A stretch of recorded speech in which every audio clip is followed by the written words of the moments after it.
My fiancé and my own brother have hated me for 10 years. They are convinced I bullied the innocent girl they both adored, and at my own engagement party, they exposed my so-called crimes to the world. She's nothing but a bully and a disgrace. In the live-streamed video, Little White Flower smiled through her tears. I don't blame her anymore. Looking back, the light boat has already passed countless mountains. She became an overnight sensation, yet I was condemned by all, had acid thrown on me by an extremist fan, and in despair, I took her down with me. When I opened my eyes again, I had returned to my senior year of high school. Little White Flower was pouring water over her own head while smiling and asking me, "Have you figured out how you're going to apologize to me?" I lost it right then and there, grabbed her by the hair, dragged her into the bathroom, and shoved her head into the toilet. "Let me show you what real bullying looks like. With a mouth that filthy, you'd better wash it out before you go snitching." The last memory from my past life, it was the excruciating, deathly pain of concentrated sulfuric acid splashing into my eyes. Enduring immense agony,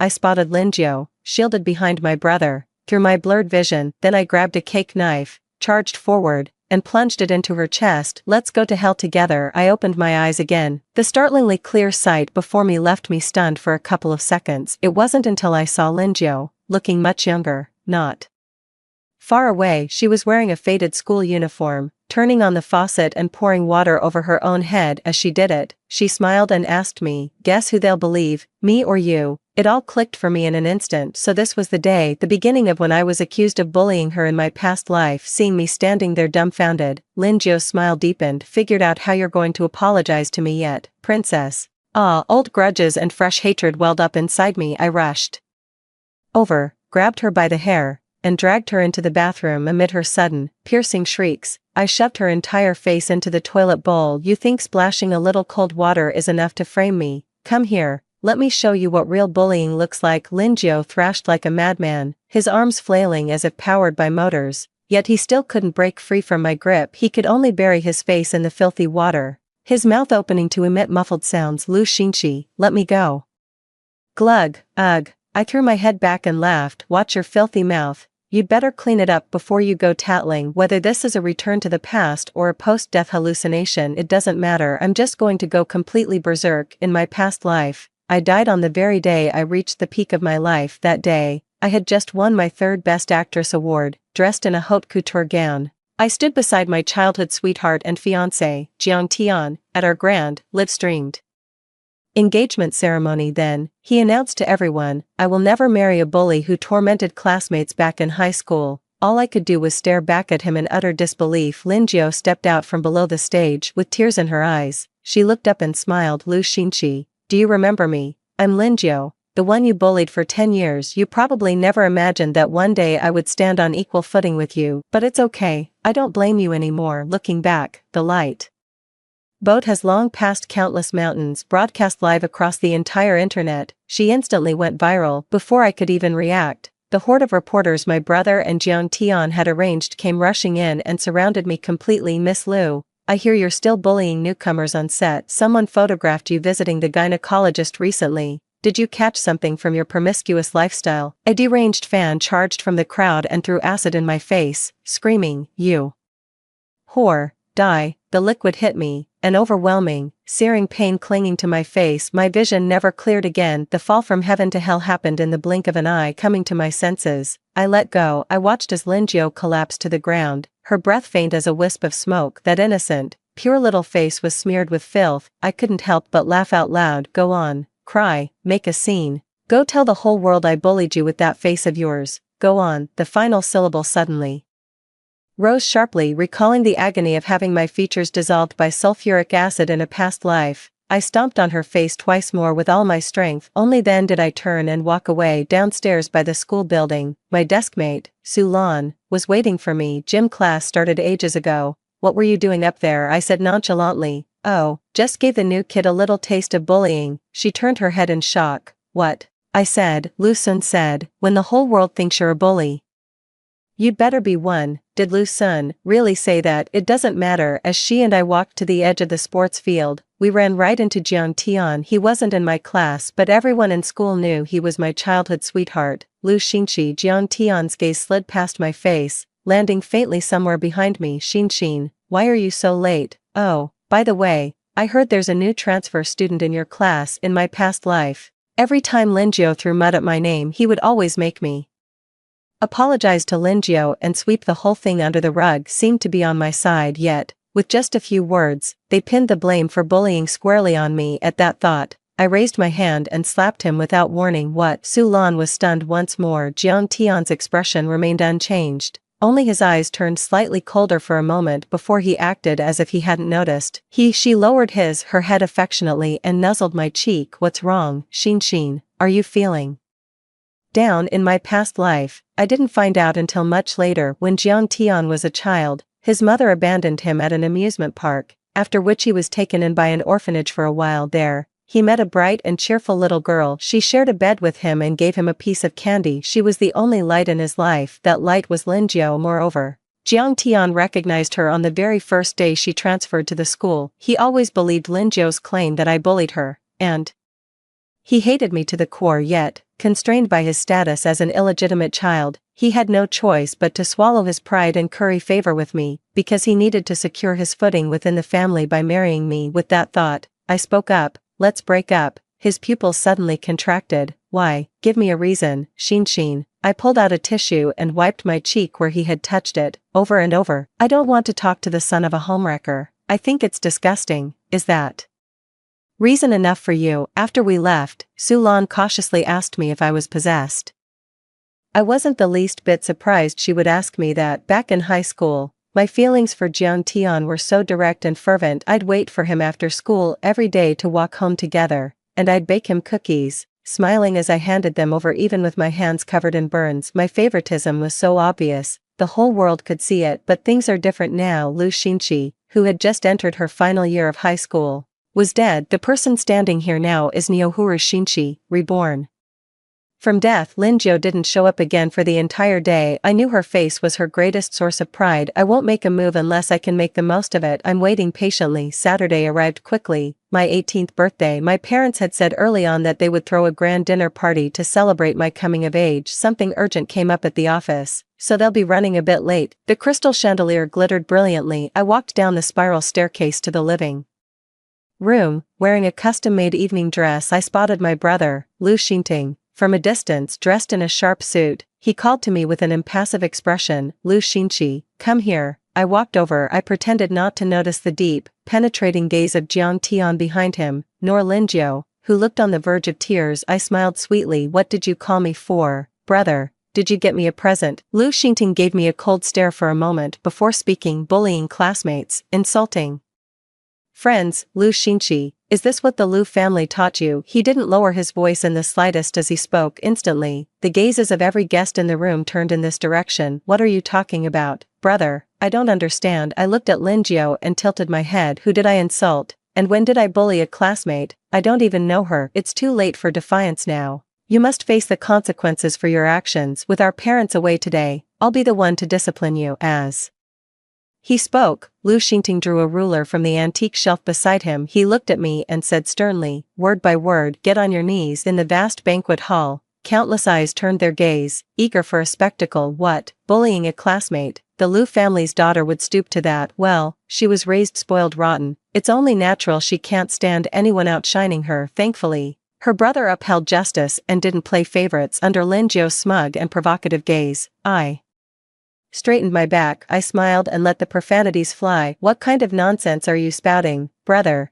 Anyone who knows you would think you're Lu Xinting. But to those who don't, it's like some ghost from the Qing dynasty has possessed you. In my life, I only kneel to the deceased and my ancestors. I tilted my head, looking him up and down for a moment, then gave a nasty smile. Tell you what, go find a building to jump off right now, and I'll kneel down and kowtow 3 times to send you off. Lu Xinting's face suddenly darkened. Behind him, Linjiao spoke in a feigned tone. Lu, I know you don't like me, but you can bully me all you want. How could you speak to your own brother like that? Her eyes widened, tears welling up as she deliberately put on a childlike, innocent, and naive expression. Jiang Tian, standing nearby, saw this, and an inexplicable shadow of darkness flickered in his eyes. Then, he spoke in a low voice. Xin, if you've done something wrong, just admit it and apologize. There's no need to. I also widened my eyes and said with frustration, sorry, I don't understand barking. Could you repeat that in human language? Enough, Lu Xingting snapped sharply. Lu Xingqi, you're a young lady. Do you have any sense of shame? Who taught you to speak with such foul language and behave with such utter lack of decorum? He's just the same as before, never believing a word I say. Instead, with intense prejudice, you'd nail me to the pillar of shame again and again. I tugged at the corner of my mouth, mimicking his cold sneer. Mom and Dad were always busy, never had time for me. Care to guess who taught me? It was you, of course, my dear brother. In my past life, I was always both afraid of and in love with Lu Xingting. He was several years older than me, and in my heart, he was always an authoritative older brother. When I was little, my parents were busy with company affairs, so he was the one who took care of me. If I made even the slightest mistake, I would get my palms struck with a ruler and be punished by him with no dinner. When I brought home the stray, curly-haired puppy I'd found, he wouldn't let the housekeeper open the door for me. It's filthy, we don't welcome that sort of thing in this house. So, feeling helpless, I just sat on the front steps holding the puppy all night long. I was still very young back then. I always thought that was just his personality, that he could never learn the gentle, doting way other brothers treat their little sisters, until Lin Jiu came along. That's when I realized it wasn't that my brother didn't know how to be tender, it's just that the person in question isn't me. I've seen him sitting in the car, handing Lin Jiu a warm glass of milk, ruffling her hair and saying, "Make sure you eat 3 meals a day. If you're short on money, I'm here." I've also seen Lin Jiu pick up a skinny stray cat in the rain, while he held an umbrella over her and softly asked, "Do you want to keep it drunk?" Lin Jiu clutched at his sleeve, babbling nonsense. He listened patiently, his eyes filled with nothing but tenderness. In my past life, I was trapped in a lie called love. I was tormented by why my brother didn't love me, and why my fiancé never took my side. It wasn't until I lived a second life that the scales finally fell from my eyes. I am my own person. I don't need love to survive. The birthday dinner ended on a sour note. My parents finally returned just as I was standing my ground against Lu Xingting. They politely expressed their thanks and saw the full hall of guests out. Lin Jiu tried to pull the same old trick in front of my mother, playing the victim again, but was shut down with a single, pointed smile. "I'm sorry, but this is a family matter for the Lu family. We'll handle it ourselves. Please leave." Lin Jiu choked up, shot Lu Xingting a tearful glance, and only then turned to leave. Once it was just me and Lu Xingting left in the house, my father finally spoke up with an air of authority. "All right, now tell me what really happened." Before Lu Xingting could get a word in, I cut in. "A while ago, a new transfer student came to our school. On her very first day, she went crazy and poured water over her own head, then insisted it was me who did it, accusing me of bullying her. It was only later that I found out this person was the impoverished student my brother had been sponsoring all along, named Lin Jiu." Lu Xingting, who was sitting on the sofa, suddenly looked up at me, his eyes filled with shock. "Surprised, aren't you, brother? I've discovered your little secret affair so early on." Pressing my reddened eyes, my voice choked with emotion. "I don't really blame her. It's just a birthday. I can do without it. I'm just hurt. Why doesn't my brother believe me? It's not like Lin Jiu is the only one in this world who can play the innocent victim." With my voice trembling on the verge of tears, Dad laid down the law. "All right, that's enough. No more of this. No matter who started it, if this gets out, if word spreads, it won't reflect well on any of you. This ends here." Back at school, I started openly bullying Lin Jiu. I poured ink into her desk drawer and loudly mocked her when she recited the text in her accented English. I tore up her physics exam paper and scattered the pieces over her head. "Go on, keep running to tell on me," I said with a laugh. "Isn't that your specialty?" A scrap of paper drifted down slowly from her hair. She looked at me, a flash of deep-seated venom in her eyes. In the end, though, trembling and in tears, she apologized to me. "I'm sorry. I'm so sorry, Lu. If I've done anything to upset you, I apologize right now. I'll fix it." "Okay, your very existence upsets me." I raised an eyebrow in surprise. "And how exactly do you plan to fix it?" "By dropping dead right now." She was left speechless, gaping without a word. In the end, all I could do was keep crying. For the first time, I realized how satisfying it felt to be the bad girl. "Of course, she told the teacher too." The teacher called me to the office. Through tears, I recounted what happened at the birthday dinner and finally produced a medical diagnosis. That day, because of her lies, my brother humiliated me in front of everyone. I cry every time I think about it, and I even wake up screaming from nightmares. I'm still seeing a therapist and taking medication. The doctor says I have severe depression. In the end, the teacher had to comfort me instead. "It's obvious to everyone that I don't like Lin Jiu." Su Lan was puzzled. "Why are you so against her? What has she ever done wrong?" I looked up at her.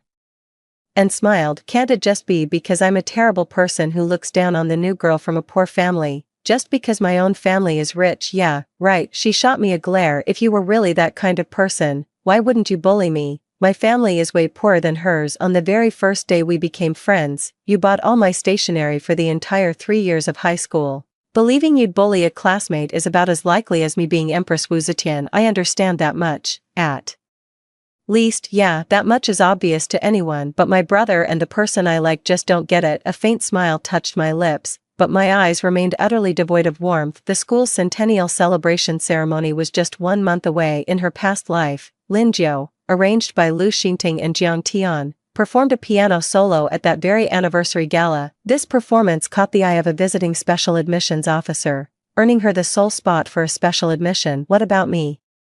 I started learning dance at 4 and practiced for over a decade. I had even prepared a classical dance piece, but then Jiang Tian found me. He held me in the campus at sunset and whispered, "Do you have to go dance, sweetheart? I don't want all those people to see how beautiful you look. I'd get jealous. Just dance for me alone." Okay, I was such an idiot back then. I was even smug about it, thinking it was his way of showing he cared. So on the day of the performance, I really didn't go. Right there in the empty dance studio, I danced for him, over and over again. As the song ended, a thunderous roar of cheers echoed from the distant auditorium. Hearing it, Jiang Tian suddenly broke into a smile. He was always gentle and quiet around me, his smile so faint and soft, as if veiled by a mist. It was the first time I had seen his emotions fluctuate so visibly, so I stopped dancing and asked, a bit foolishly, "Are you happy?" He paused for a moment. Yes, back then, I thought he was happy because I was dancing for him alone. I only found out much later, his happiness was because Lin Jiu's performance was a great success. The only light in his life now had a bright and brilliant future. I submitted the dance program I had prepared long ago. This time, however, it wasn't a solo. I gathered all the girls in the class who were interested in performing,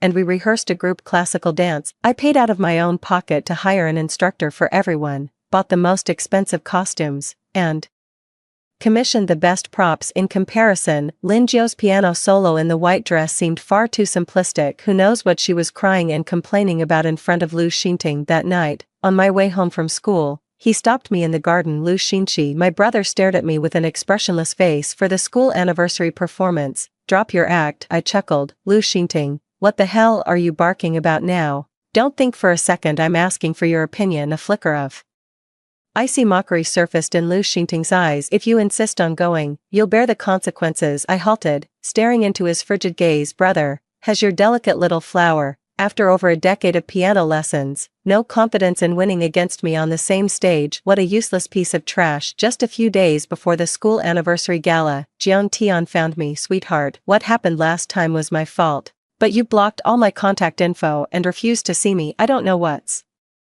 really going on. Xin, do you have some misunderstanding about me? Or have you fallen for someone else?" As he uttered those final words, a distinct note of pain even crept into his voice. "But you told me yourself, you said you would always like me the most." A surge of anger, mixed with a sharp, stabbing pain, suddenly welled up in his heart. I genuinely loved him for many years. He said he didn't like me filming kiss scenes, so I actually turned down many offers from famous directors because of it. He said Lin Jiu had a difficult background and was always bullied in the orphanage, so I shouldn't hold it against her. So I forgave her offenses again and again. All I ever wanted was to exchange sincerity for sincerity, yet in return, all I received was a decade of their relentless slander and hatred. In that moment, I couldn't even be bothered to keep up appearances anymore. I reached out, grabbed Jiang Tian by the collar, and shoved him hard against the tree trunk behind him. He gasped in pain, but before he could utter a word, I slapped him across the face. I held nothing back. His pale, cold-toned face immediately flushed red and swollen. I leaned in close and said, word by word, "I already know you and Lin Jiu have known each other for a long time. Don't you like her?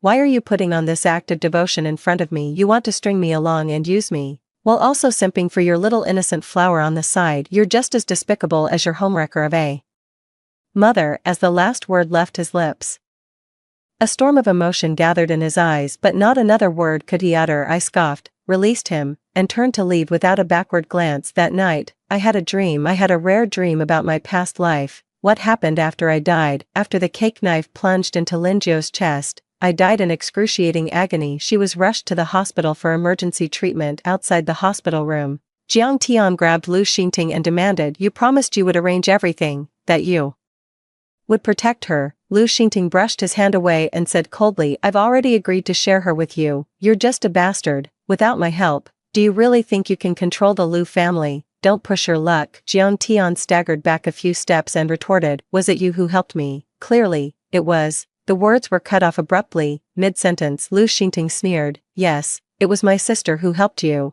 But she's dead now. The person who threw sulfuric acid on her, you were the one who personally contacted and arranged it. Have you forgotten?" Jiang Tian stood there in silence. The red light above the emergency room door was flashing. Moments later, Lin Jiu was wheeled out. The doctor said, "The patient is still not out of the woods." Jiang Tian's gaze swept over her pale, bloodless face and trembled. Then I spoke calmly, "I haven't forgotten and I've never regretted it." I jolted awake from the dream, stumbled into the bathroom, and retched over the toilet for a long time. I straightened up, braced myself against the counter, and saw my reflection in the mirror. My eyes, bloodshot and raw, were filled with pure hatred. "No regrets," I muttered to myself. "It's fine. In this lifetime, you will be the one filled with regret. You'll regret ever being born. Just you wait." The day of the school anniversary gala arrived. I ran into Lin Jiu by the school's artificial lake. She was wearing a subtly luxurious silver cocktail dress, and a new, expensive diamond necklace adorned her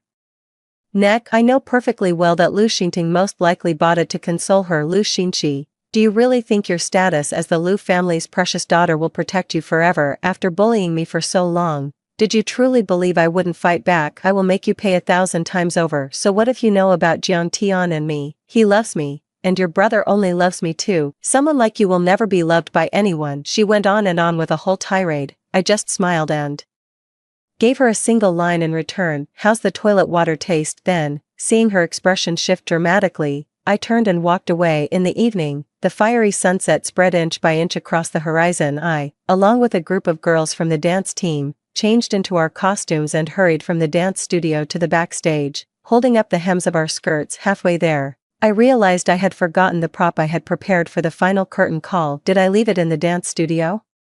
I thought about it carefully and decided to go back and look. Su Lan asked, "Do you want me to come with you?" "It's fine, it's not heavy, I can carry it by myself," I said with a smile. "Go get your makeup done backstage first, then find the set designer to arrange the order of our props." The vast multi-purpose building was eerily empty. Holding up the beautiful, gilded hem of my dress, I strode up the stairs, but just as I was about to reach the floor with the dance studio, I stopped. A person stood on the steps, just a few paces away. The golden red light of the sunset streamed through the window, illuminating only a small part of his face. Most of his face was shrouded in shadow, his eyes as deep and fathomless as a whirlpool in the ocean's depths. "Jiang Tian," he spoke in a low voice, his tone heavy like a storm about to break. Xin, what are you doing?" "None of your damn business, get lost." I stepped past him and headed up the stairs. A tremendous force suddenly slammed into my shoulder. My mind went blank for a second. By the time I realized what was happening, I felt weightless, already toppling backward. Behind me was a long, steep flight of stairs. My back hit the ground as I tumbled heavily down the steps. Amidst the overwhelming pain, I landed beside the iron railing, a faint crackling sound almost audible from the bones in my ankle. Jiang Tian descended the steps one by one and came to a stop beside me. He was still looking at me with those same calm, sorrowful eyes. When he spoke,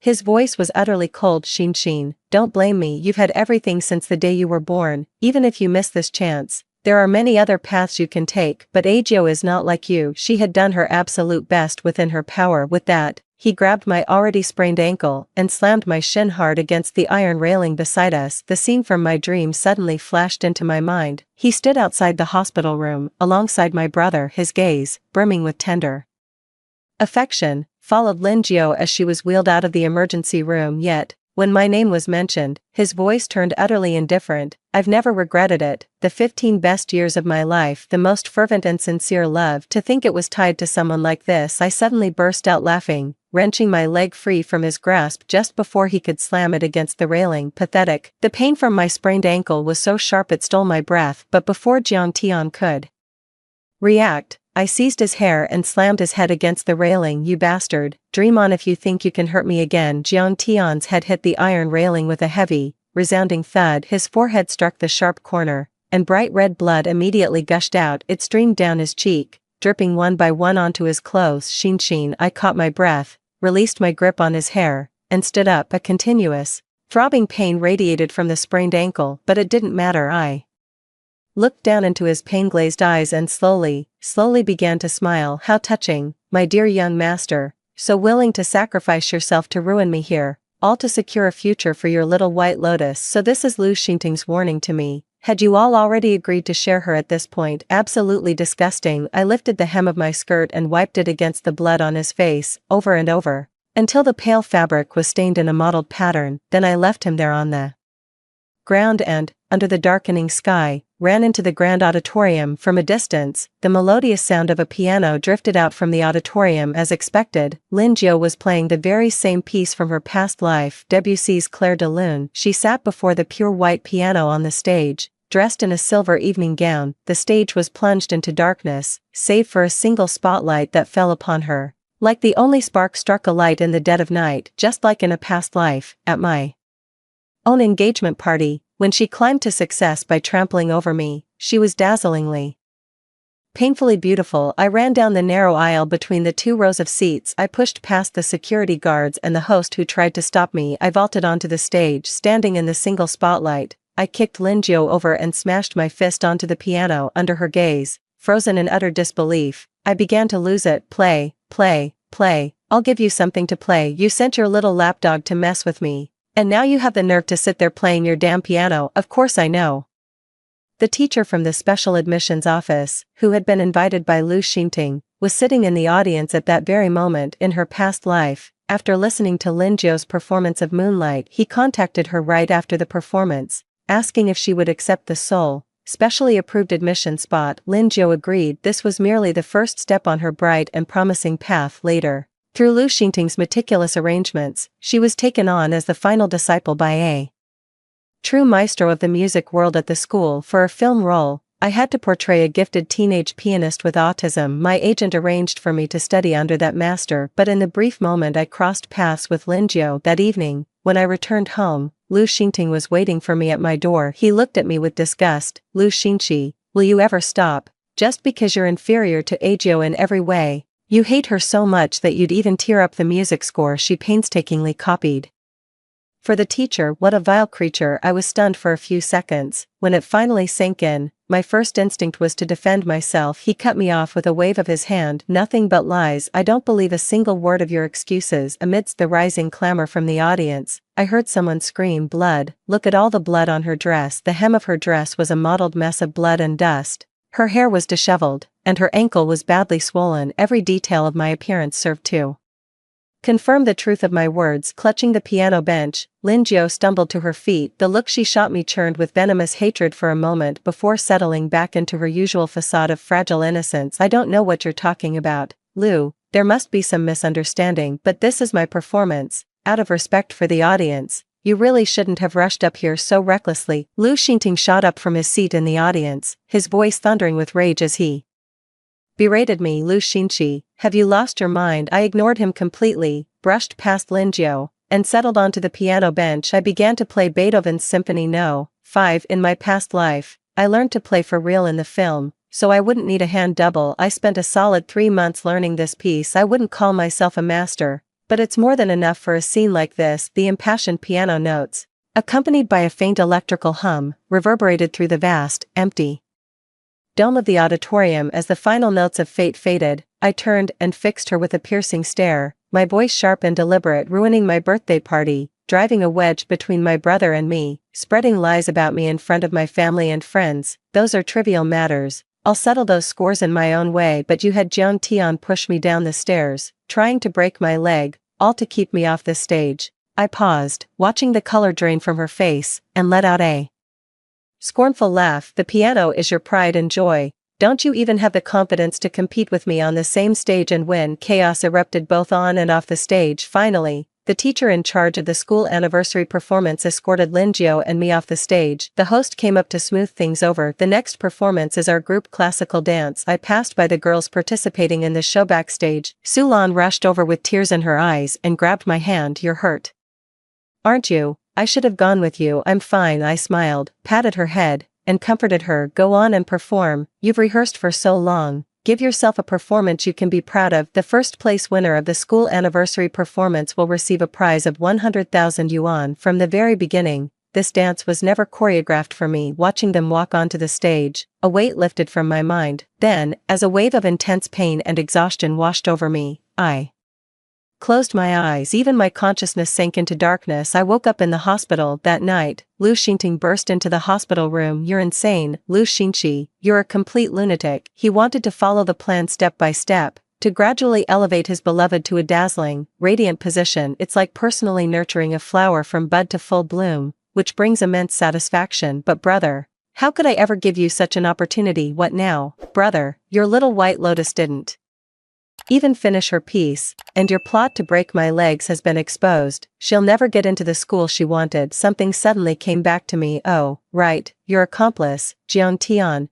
is still lying on the floor in the main building. If you have a moment, don't forget to send him to the hospital. I clutched the corner of the quilt and laughed, but the movement tugged at the wound in my ankle, twisting my features in pain. In the reflection of his pupils, I saw what I looked like now, like a raving lunatic, or perhaps, ever since the day I died in my past life, I've already been a madman. Lu Xingting's facial muscles twitched slightly, a flash of fury vanishing from his eyes, but when looked at again, he had already resumed his usual aloof and superior demeanor. "So what, Lu Xingqi? Even though Lin Jiu's performance failed, you still didn't get to dance. Not only that, but your whole deranged episode was captured perfectly by the camera right there. This time, you can't just wave a fake medical certificate and expect to get away with it. The school has already contacted our parents. They're preparing to expel you." Ha, ha, ha, ha. I laughed. "Suspension? You think I care about that, Lu Xingting? Don't forget, I'm a child of the Lu family, just like you." As Jian Tian said, "If this path is closed,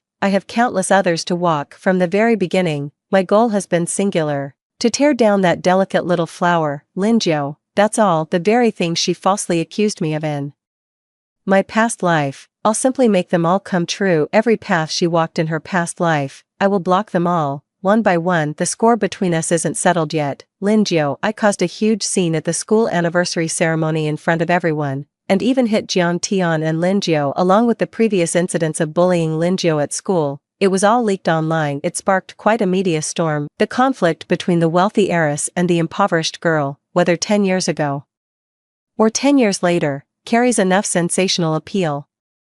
The difference is this time, it was because of my crystal clear speech on stage, a sorry sight, and that rendition of Fate, filled with extreme rage and madness. Quite a few people took my side. It's not necessarily a case of a rich girl bullying someone poor, is it? Listening to her play, she doesn't seem like that kind of person. LMAO, are you a paid troll or something? Since when can you tell fortunes with a zither? Seriously, just look at her. Her ankle is swollen like a loaf of bread, and she's covered in blood. What kind of bully ends up in that state themselves? Putting everything else aside, this girl's mental state is on another level, like 8 versions ahead of our time. In the end, Su Lan and the other girls who danced with me went off to argue with netizens. Lu Xingqi is nothing like what you're saying. It was Lin Jiu who started it by provoking her first. The online debate is raging. During my stay in the hospital, I have no idea what Lu Xingting told our father. The day I was discharged from the hospital and came home, he looked at me with an utterly cold demeanor. "I leave you to your own devices for a while, and you run completely wild. Since your school won't have you back, you'll go study abroad, lay low for a few years and come back once the dust settles." I'm not the least bit surprised by his attitude, because between me and his son, Lu Xingting,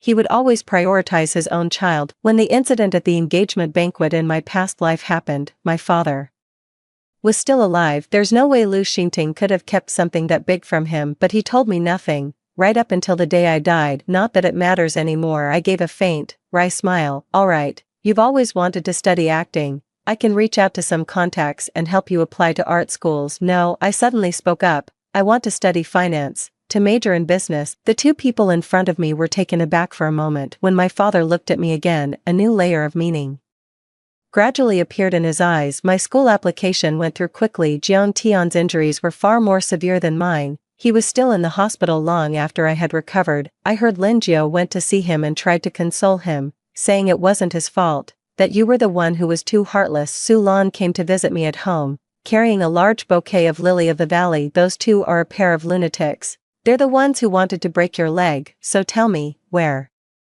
Exactly is the heartlessness on your part. I glanced at the flowers in her hand. These must have been expensive. The bonus was for you to keep for yourselves. It's no trouble at all. Everyone knew you were going abroad, so we all chipped in a bit. They specifically asked me to buy these and come see you. She pushed the flowers into my hands, took a deep breath, as if steeling herself for something. My heart is filled with joy. I've always had this feeling that you know something I don't, ever.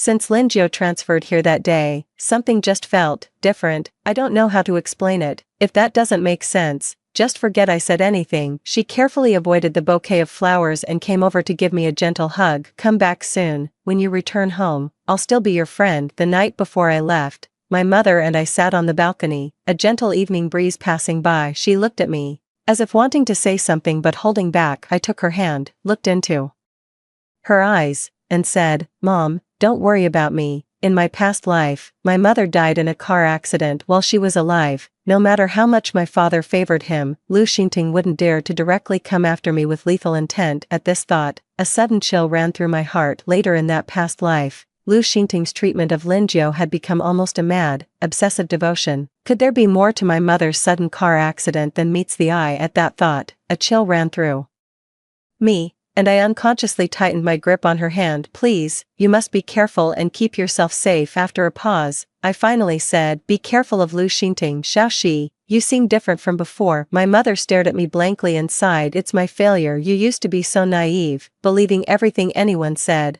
I told you that boy from the Jiang family was no good, and you argued with me, saying, he's nothing like what you're saying. For your birthday, I tried to get you shares from your father, and you completely undermined me, saying jewelry or a pretty dress would be fine. It made me furious. Back then, I wished you were smarter, more clever, but if the person you are now came at some terrible cost, I'd rather you had stayed naive forever. How could there be a mother in this world who doesn't understand her own child? In my past life, I was a naive and overly trusting person, always choosing to see the best in others. That's why, even after Linjiao betrayed me countless times, I never truly sought to destroy her, and that's precisely why I ended up dead at my own engagement party. That won't happen, Mom. Pressing my reddened eyes, I let out a soft, bitter laugh. In this dog-eat-dog world, naive sweethearts are nothing but prey. It's a pity I had to die once to truly understand that. The year I dragged my suitcase abroad, I was 18. Everything around me and all I could perceive was utterly unfamiliar, yet, I felt no fear at all because I knew too much of what was to come.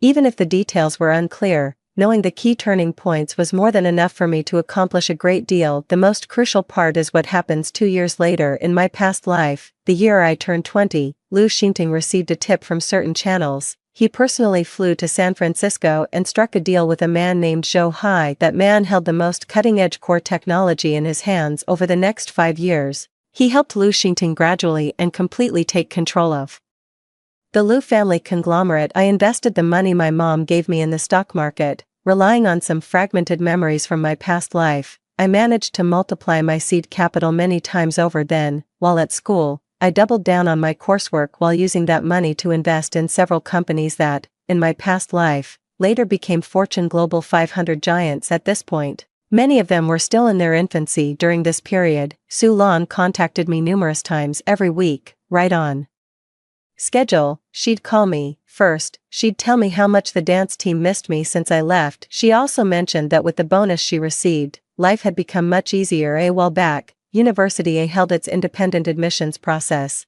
Linjiao applied, but ended up getting cut during the interview stage. The funny thing is, the teacher who conducted the interview that day was actually at our school's anniversary performance. She said Linjiao's performance of Moonlight was muddy and utterly incomparable to your fate.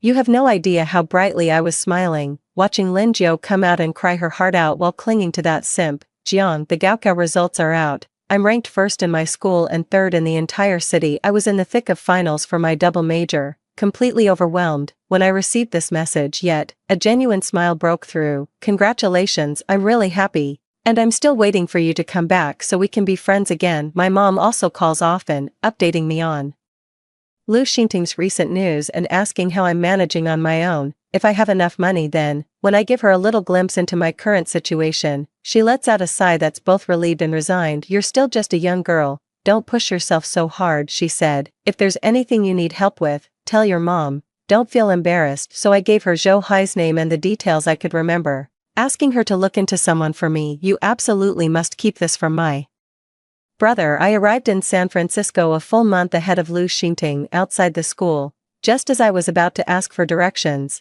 I suddenly spotted a familiar face on a lawn not far away. It was Zhou Hai, looking several years younger. Standing before him was a tall, slender girl with short hair and glasses, glaring at him coldly. That's the result of my experiment. Who gave you permission to discuss commercial partnerships with it without my consent? Zhou Hai forced a smile. What's yours or mine? Didn't we work on this together? The idea was mine, and I conducted the experiments. You just assisted me for a while, helping to record some data. How does that give you the right to handle my work? The girl didn't back down an inch. Hearing this, Zhou Hai's expression darkened. Qin Jilan, don't you dare go too far. We're about to graduate. Am I not thinking about our future? What's the point of you clinging to it? Wouldn't partnering with a reliable company for development yield the greatest benefit? Let me make this perfectly clear for the last time. That is mine. The girl named Qin Jilan stared at him with icy detachment. I hold the patent. You don't even know the core technology, and you think you can find someone to develop and collaborate?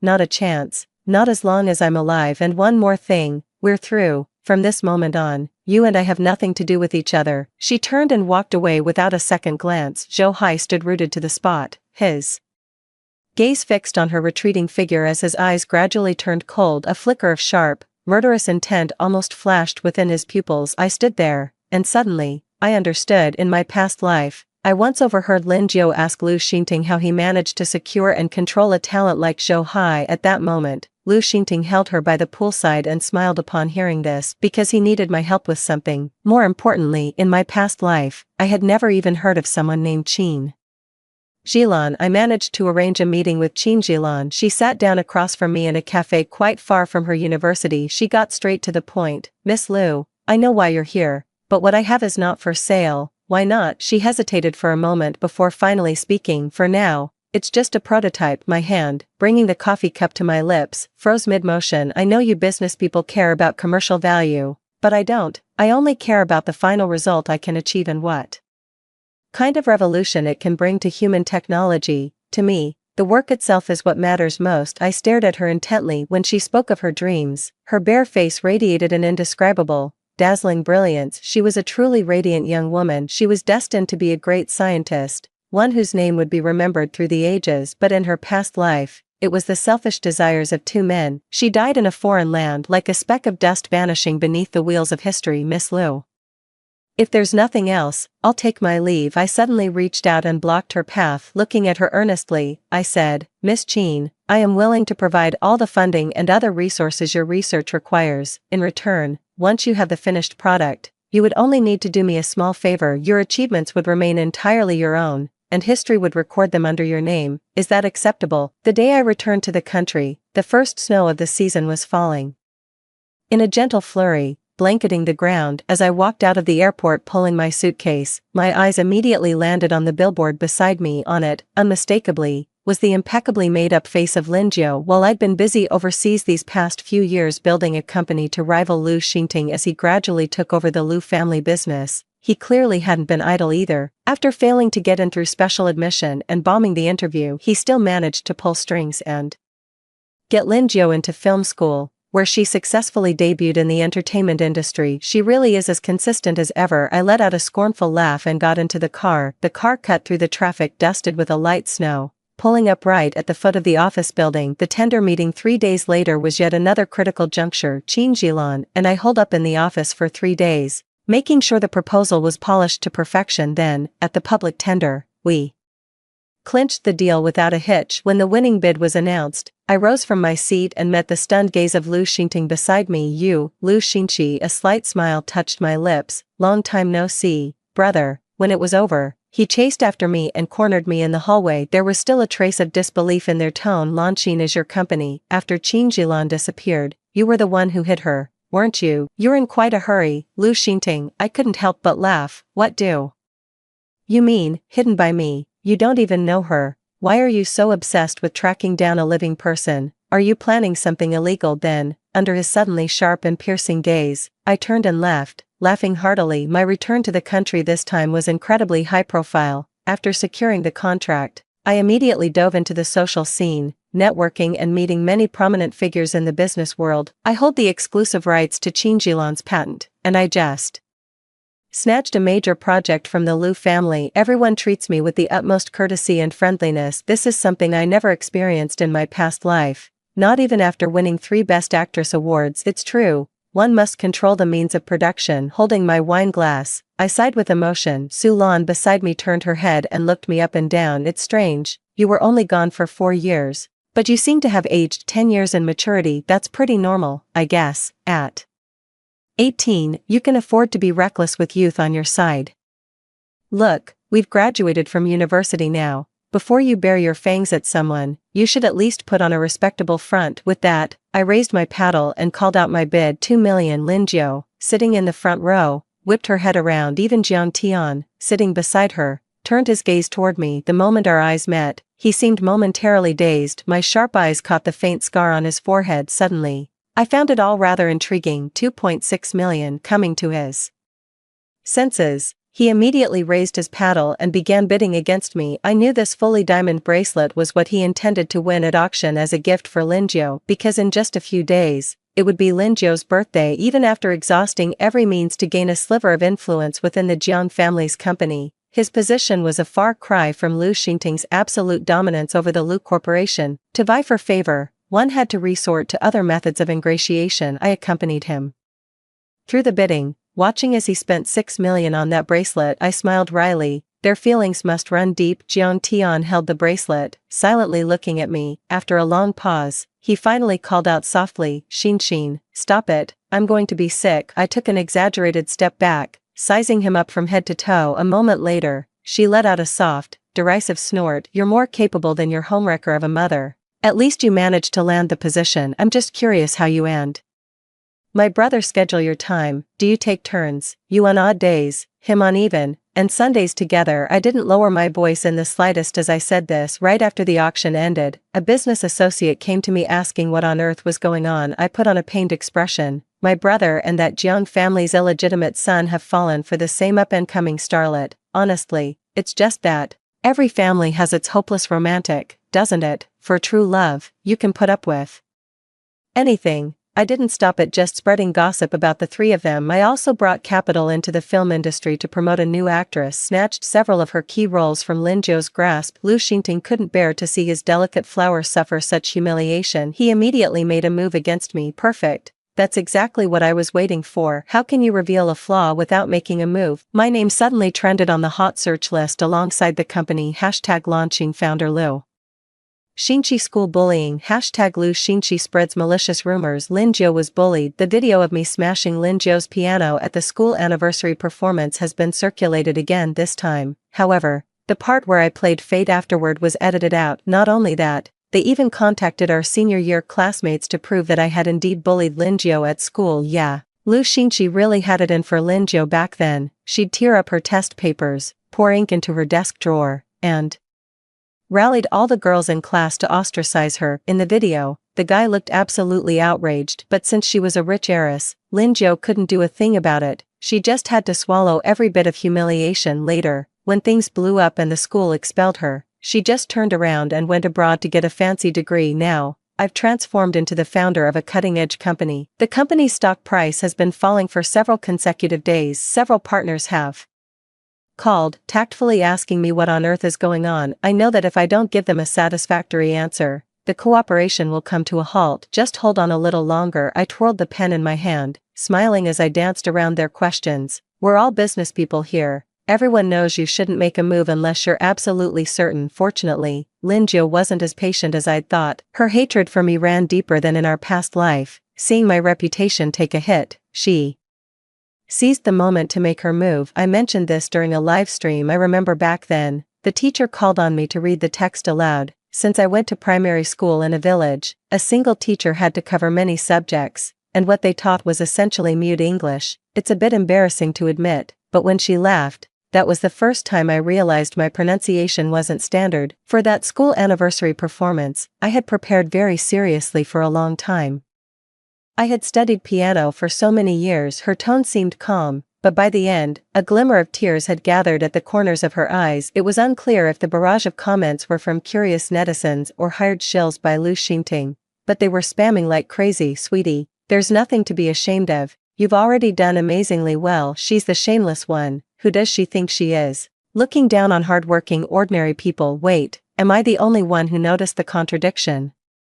She said her village elementary school didn't even have an English teacher, yet she also claims to have studied piano for over a decade. I saw that last comment and couldn't help but laugh out loud, but that comment flashed by in an instant, quickly drowned in a sea of text. The livestream that day broke 5 million concurrent viewers. The next day, my father summoned me back, with a stern face. He ordered me to merge Lanqing with the Lu family business. For years of studying abroad, and you've learned nothing. You've only been back a few days and already caused this mess. Hand the company back to the family immediately and issue a public apology. I looked at him calmly. Dad, get your facts straight. It was my brother's girlfriend who caused the trouble, not my company. That's because you provoked her first. He slammed the table, his eyes blazing. If you don't listen to me, then consider me as never having had a daughter, I said with a smile. Sorry to break it to you, but you didn't give birth to me. My mother carried me and brought me into this world. Soon after, the Lu and Jiang corporations announced their partnership. The two parties joined forces to target my company, snatching several major projects away from Lanqing. My father publicly declared he was cutting ties with me, saying he has no such venomous daughter. I was nearly splashed with acid by Lin Jiu's extremist fan in the company parking lot. He even secretly conspired with my father to use my breakdown in high school and that diagnosis certificate to have me committed to a psychiatric hospital. In this life and the last, you've only ever resorted to these filthy tricks. Then my counterattack is about to begin. Brother, I watched helplessly as I was forced into retreat, utterly powerless to fight back. At this very moment, Lin Jiu had just won her first Best Actress award, and her birthday was also approaching. Lu Xingting threw a grand celebration party in her honor. The venue was lavishly decorated. Many of her fans were invited, and the event was even live-streamed online. Dressed in a white cocktail dress, Lin Jiu thanked her fans softly and warmly. Next up was a segment where they would play a video of blessings recorded by her fans. On the large screen behind her, an image flashed. It was somewhat blurry, shot from a concealed angle, as if someone had filmed it secretly. In the makeup room on set, another actress was adjusting her makeup in the mirror when Lin Jiu, standing nearby, suddenly bumped into her. Grabbing her hand, she slapped herself across the face with it. Then, under the stunned gaze of the actress, she began to laugh. Who gave you permission to snatch a role I've set my sights on? How dare you even think of having me play your supporting part? Do you have any idea who my boyfriend is? Lu Xingting, the CEO of the Lu Corporation. When my boyfriend sees the marks on my face, you'd better think about how you're going to apologize to me. No, wait. You should be thinking about how you'll make a living after the video of you bullying me on set gets out and your career is over. The final shot was of her staring at the actress's chest, a knowing smile playing on her lips. No, Lin Jiu let out a shriek and lunged forward to block the big screen, but it was futile. The fans at the scene were in an uproar. Amidst the chaos, the names Lin Jiu and Lu Xingting were skyrocketing onto the trending charts. Hashtag Lin Jiu my boyfriend is Lu Xingting. Hashtag Lin Jiu birthday livestream. Hashtag Lin Jiu getting bullied again. The comment count is skyrocketing. Su Lan sat next to me,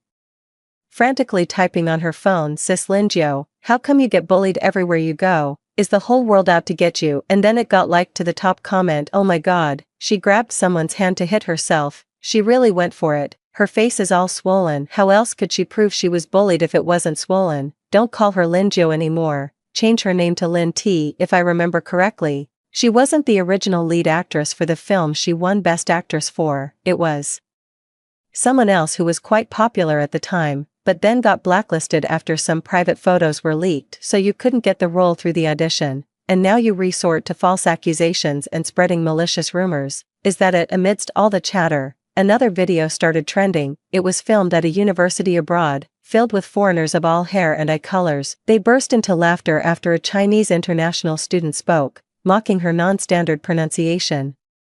The scrawny blonde guy who led the teasing then recited it with perfect enunciation and said, "You know what this is? This is proper received pronunciation, you joker." Then I grabbed him by the collar and punched him in the face. I shot back with a perfectly enunciated insult. What's so damn funny Is that how you laughed at your own father's funeral?" He flew into a rage, screaming that he wanted to settle this one-on-one, so I punched him right back down. I nudged his chin with the tip of my shoe and smiled. "Know what this is? This is real Chinese kung fu, you country bumpkin." The person who posted the video is an ordinary international student. I'm also a girl born in the mountains. When I was born, my grandmother almost threw me into the stove to burn, but unlike Ms. Linjiu, there were no pianos in our village, nor any kind benefactor providing a monthly allowance of over 10,000 yuan. There was only me, someone who took nearly 30 years to muster the courage to step out and see the world, only to be mocked on my very first day abroad. I just can't stand people twisting the truth. And I don't want to see those who helped me get slandered like this. The comment section was buzzing with opinions. Wait, am I seeing this right? Is that Lu Xinqi, the one Linjiu accused of bullying her and mocking her English pronunciation? Finally, someone said it. What village kid studies piano for over a decade? The story doesn't even add up, yet so many people bought it. Holy shit, she's so damn cool. The sponsor, isn't Linjiu's sponsor Lu Xinqi's own brother? Who's to say he isn't trying to smear his own sister to get a bigger slice of the family fortune? Then there's the video from my 18th birthday, the day I came of age, the surveillance footage from back when Linjiu threw herself off the rooftop to secure funding, framing another girl from the orphanage for pushing her, evidence of Lu Xinqi hiring a hitman, not just for the attempted murder of Qin Jilan, to build up the Lu Empire and snatch projects. He and my father secretly committed countless shady deals. I owe getting my hands on all this to my mom. The last one was Jiang Tian. He psychologically manipulated his own birth mother for 7 whole years, driving her to take her own life in front of his biological father. He traded his mother's life for a chance to enter the Jiang family. I poured vast sums of money into pushing all this evidence, pieced together from clues spanning past and present lives, onto the trending lists, one piece at a time. Thanks to their previous actions, countless people were already following the developments of this feud. Once criminal activity was involved, the situation exploded into a massive public scandal. The onlookers wasted no time in calling the police. They had no room left to sweep the matter under the rug. Those who try to manipulate public opinion will ultimately be destroyed by it. Are you satisfied with this ending? On the day my father and Lu Xinqi were taken away by the police, my mother slapped a divorce agreement on the table. Lu Xinqi was in disbelief and roared at her, "Mom, am I not your son too? Why do you favor Lu Xinqi? I'm your child as well. Your father favors you, and I favor your sister." My mother let out a soft sigh, sat down in front of him, and took a sip of black tea. Things in this world have always been fair, haven't they? Those projects that Lu Corp and Jiang Corp snatched from me, the ones they collaborated on, have blown up one after another. They were charged with an additional count of economic crime. I took over the severely weakened Lu group and merged it into Lanqin. I then met with Jiang Shirue, who had regained control of the Jiang group. She is Jiang Tian's half-sister. Her parents had a marriage of convenience. I hated that woman when I was a child, believing she destroyed my family. It was only later that I realized, if my father hadn't cheated, a person like Jiang Tian would never have existed. In this world, she picked up her coffee cup. Dying at the hands of her own son was her just desserts. I reached out to her a year ago and we agreed to work together. I will help her force Jiang Tian out of Jiang Corp, so she can consolidate all power. The condition is that she must assist me with many resource exchanges here domestically. This includes the current trending topic and public opinion battle, much of which was orchestrated by Jiang Shirue. Still, I'm curious, how did you figure out his mother's suicide was connected to him? I just smiled and said nothing, because in a past life, he did the same to me. Before the verdict was announced, I made a special trip to the prison to visit some old acquaintances. The first person I saw was my brother. He stared at me intently. I smiled and said, "Don't look at me like that, brother. I know what you want to ask. I've already been through the humiliation of being driven out like a stray dog once. Did you really think I spent all these years abroad just partying and living in luxury? During the most exhausting period, I could only manage to catch a few winks of sleep in fragmented moments each day on top of my classes and company duties. I was also busy networking and reaching out to various contacts. I had to dig through the faintest traces from my past life to find evidence of these 3 individuals' misdeeds. The way they did it was so practiced and ruthless. I'm sure it wasn't their first time. Evil people aren't only evil in front of me, in the places I can't see. The darkness they brought must be far greater. I was right. Lu Xinqi, Dad always says I'm not like his daughter. He raised you to be an overbearing tyrant, someone who will stop at nothing to get what you want, with no regard for the law. Thankfully, I'm not like him. The second person I went to see was Linjo. Her hair was disheveled, her gaze weary and haggard even through the glass, her eyes burned with a hatred that could devour me. She could no longer maintain her innocent facade. Hysterically, she demanded to know why I hadn't produced the evidence sooner. If I'd had it all along. Is playing the victim fun? Of course it is. Otherwise why would you have been doing it for so long? I stood up. Of course. It's only more fun if I let you think you've already won. I could have released all this much earlier, of course, but where's the fun in that? Let her believe she's won a total victory, that she's gained everything, then, on the eve of dawn, let her watch it all turn to ashes. Before her eyes. I've lived through this in a past life. This time, it's your turn. The last person I went to see was Jiang Tian. To be honest, I never really wanted to see him. Lin Jiao and I have been enemies from the very beginning, while Lu Xingting and I are bound by blood. As for Jiang Tian, after my love for him vanished without a trace, he and I became complete strangers. But the police told me that Jiang Tian wants to see me, and so, separated by a pane of glass, he and I sat down facing each other. He looked at me in silence for a long moment until I stood up with some impatience. What is it you wanted to see me about? But that's not how it was at all. He spoke in a low voice. The Lu family should be mine. We should be engaged. I halted in my tracks and whirled around. He stared fixedly at me, an inscrutable light flickering in his dark pupils as I looked at his face, if not for the faint scar on his forehead. For a fleeting moment I would have thought I was seeing Jiang Tian from a past life. Coming to my senses, I could only feel the absurdity and bitter amusement of it all. Just an engagement.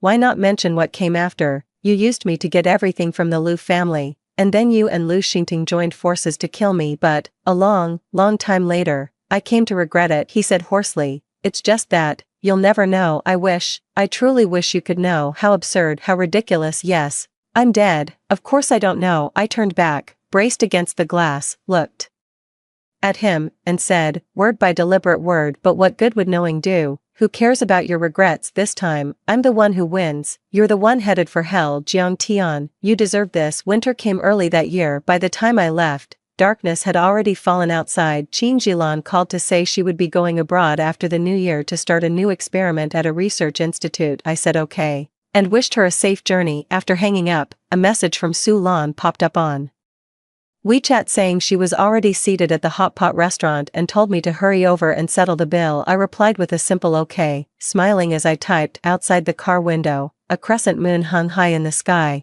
casting a sliver of light across the ink-black night. Once this night passes, the moon will set, my sun will rise again. The end. Story 2. Everyone says Guzading loves me. After we married, we treated each other with the utmost respect. Then one day, I discovered he had been lavishly supporting his white moonlight on the side. I confronted him, my eyes red with tears. He was actually worried about tarnishing her reputation. Just have them throw me in the solitary cell. You're free to go. A club struck the iron door, the clang ringing out urgently. The guard stood at the door of the solitary cell, looking at me with contempt. She was just like all the others. She looked down on me, Madame Gu, from the bottom of her heart. Struggling to get up, it took me a long moment to realize I had been reborn, I, who had died in that mudslide just like in my past life. Guzading was waiting for me outside the main gate. Why are you crying? His handsome eyes and brows came into view. I even remember the joyful sensation of tracing the arch of his brows and the bridge of his nose each night. Having returned from rebirth, I met his gaze, and for a moment, we were both at a loss for words. I really have been reborn. I sniffled and walked down the steps in silence. Winter in Haishur is truly bitter, so cold it made my heart tremble with sorrow. Guzading instinctively took off his coat and draped it over my shoulders. Don't catch a chill. A long-lost warmth mingled with the faint, elusive scent of gardenias. I recognized this scent, the soapberry fragrance from Baiji's home. I remember in our past life, when I confronted him, Guzading's once gentle aura gradually turned icy. His eyes held a suppressed fury, on the verge of erupting. Zhou Yi, I've kept you locked up for 3 days. Haven't you calmed down yet? Can you please stop making a scene? Back then, my heart was filled with nothing but grievance. Faced with Baiji's provocation, Guzading turned a blind eye. I was left to struggle alone, isolated and helpless, ultimately becoming a laughingstock in everyone's eyes. Guzading, in this lifetime, you can go ahead and love your white moonlight openly and honestly. I'm not sticking around for this. Fighting desperately to hold back the tears threatening to spill, I stiffly took off my coat, never once mentioning the scent. You wear it yourself. I'm not cold. Guzading halted in his tracks, taking a long moment to collect himself. Once home, I picked up the kettle and headed to the bathroom for a shower. When I came out, Guzading was, for once, cooking in the kitchen. On the table, 3 simple home-cooked dishes were already prepared. Have a seat. The soup will be ready in just a moment. Who would have thought that the unattainable idol everyone admires would now be wearing my apron? If I hadn't seen with my own eyes how he defended that woman and publicly ordered me confined to the detention room. I could hardly believe it was the same person. Even after a hot shower, my body was still racked with occasional chills and shivers. The agony of being buried alive by a mudslide, the despair of being abandoned by Guzading. I took a deep breath and told myself, Zhou Yi, you must be strong. If others don't value you, betray you, or abandon you, then you must love yourself all the more. I served myself a heaping bowl of rice, locked in solitary confinement for 3 days, with no one to look after me. Each day, only 2 meals of steamed buns and rice porridge with pickled vegetables. Guzading set the seaweed soup on the table and froze. I didn't wait for him. I just kept picking up pieces of meat, shoveling rice into my mouth like a starving ghost. He sat down across from me and ladled soup into a bowl. Take your time, if you like it, we can get more tomorrow. He set the soup down beside me. The clatter of bowls and chopsticks echoed through the house, making the 2 of us feel like strangers. In the room, after wolfing down dinner, I got up to leave. Zhou Yi, Guzading called out to me, we need to talk. There's no need for you to give me the cold shoulder. Guzading was a man of few words with a cool, reserved demeanor. Influenced by his father, he was disciplined, courteous, and accomplished for his age, rarely letting his emotions show. In her early years, after Baiji's father passed away, she left Haishur with her mother, and we lost contact. Years later, I ran into her in the mountains. By then, her own uncle had forced her into marriage with a violent drunkard. No one could fathom the shock and bitter fury Guzading felt in that moment. The proudest girl from our courtyard had, in just a few short years, been left battered and broken by her former husband. When Guzading picked her up, Baiji trembled as she curled into his arms. She suffered severe psychological trauma, and with a child to care for, it took me 2 years to help her find stability. I truly don't want her to be hurt again. Perhaps my changed attitude after being reborn is what led Guzading in this life to choose to confide his past to me. The anguish in the man's eyes was unmistakably genuine. He held a tender, protective affection for that woman, one rooted in their shared childhood. I had long given up hope, but seeing my husband moved by another woman with my own eyes, the pain in my soul was beyond heart-wrenching. He would never know that his moment of vulnerability was like a dagger plunged into my heart, leaving the wound raw and mangled. I struggled to steady my breathing, clinging to the last shred of my composure. So, you lock me in the solitary confinement cell. Guzading's breath hitched as he tried to make me understand his predicament. You publicly slandered her as a mistress in front of so many people. Do you have any idea how devastating that is for a single mother? Guzading, you earn 80 yuan a month, you give me 20 and give her 60, and you call this clean and aboveboard? If you love her so much and can't bear to see her wronged, why did you marry me in the first place? What do you even think this family is? To spare her any hurt, you lock your lawfully wedded wife in a detention cell. Do you realize I'll be the laughingstock of the town, get fired from the textile mill with a permanent black mark, and never find work again? The grievances of a past life, penned up for years, finally poured out with each accusatory question. Looking at the man I had loved for half my life, I laughed at myself in despair. Of course you knew, you just didn't care. My vision blurred with tears, trapped in my own grief and gasping for air like a dying fish. The man pulled me into his embrace, and I was enveloped by the distinct, crisp warmth that belonged only to Guzading. He wrapped an arm around my waist, gently rubbing my back, yet he seemed utterly at a loss for what to do. I didn't. Yezi, please don't cry. It's okay if you don't have a job. I'm your husband, I'll take care of you for the rest of your life. In my past life, he had said the very same thing. He said he would take care of me for the rest of my life. Back then, I clung to my pitiful pride and turned him down. I stubbornly kept job hunting, but with that disciplinary record, no one would hire me. In the end, battered and bruised, I crawled back home like a stray dog and became a full-time housewife. Guzading didn't mock or look down on me for it. He's actually a really good man, a man of his word. When we got married, he entrusted all of his savings to me without any reservation. Before I knew about Baiji, I was truly happy, but after Guzading locked me in a confinement room for another woman and I lost my job, many people started to mock and ridicule me behind Guzading's back. They said I was a toad who had managed to eat swan meat. The most terrifying part is that all those vicious words, to me, were the absolute truth people in this world aren't afraid of. Lies clouding their judgment, they fear the truth piercing their hearts day after day. I wrestled with my own conscience, until I became a volatile, ignorant shrew, a crude and vulgar person who lashed out at the slightest provocation. The past is too painful to look back on in this life. I know exactly where my path lies. I wiped my tears, pushed Guzading away, and replied in a low voice, "All right, brother Ziding, is sister-in-law back yet?" When Guzading opened the door, Baiji was standing outside wearing a warm, soft yellow cotton-padded jacket with a plum blossom pattern. A fashionable red scarf, the most popular style at the time, was wrapped around her neck, making her oval face appear even more delicate. "It's cold out, come inside." Guzading stepped aside and casually set out a pair of slippers for her. Baiji lowered her head with a shy, meaningful smile, her eyes full of affection. I knew exactly why she had come, and watched her performance with a cold sneer.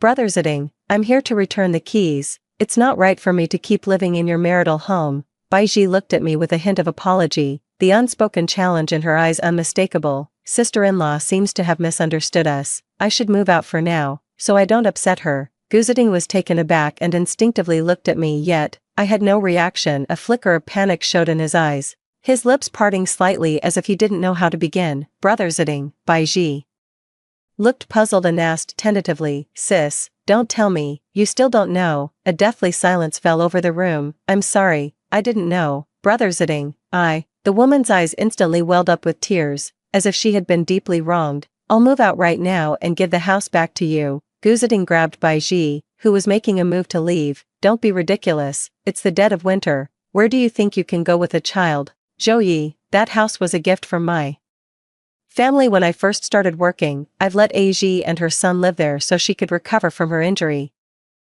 Watching this star-crossed couple, I had no desire to respond any further. Guzading's face was pale, his eyes clouded with a profound, unknowing confusion. Unwilling to look at either of them a moment longer, I stood up to clear away my own bowl and chopsticks. "Guzading, I need to focus on my exam preparations from now on. Whatever you do outside, I can't control it, and frankly, I don't want to anymore." Before Guzading could say another word, I had already turned and walked away.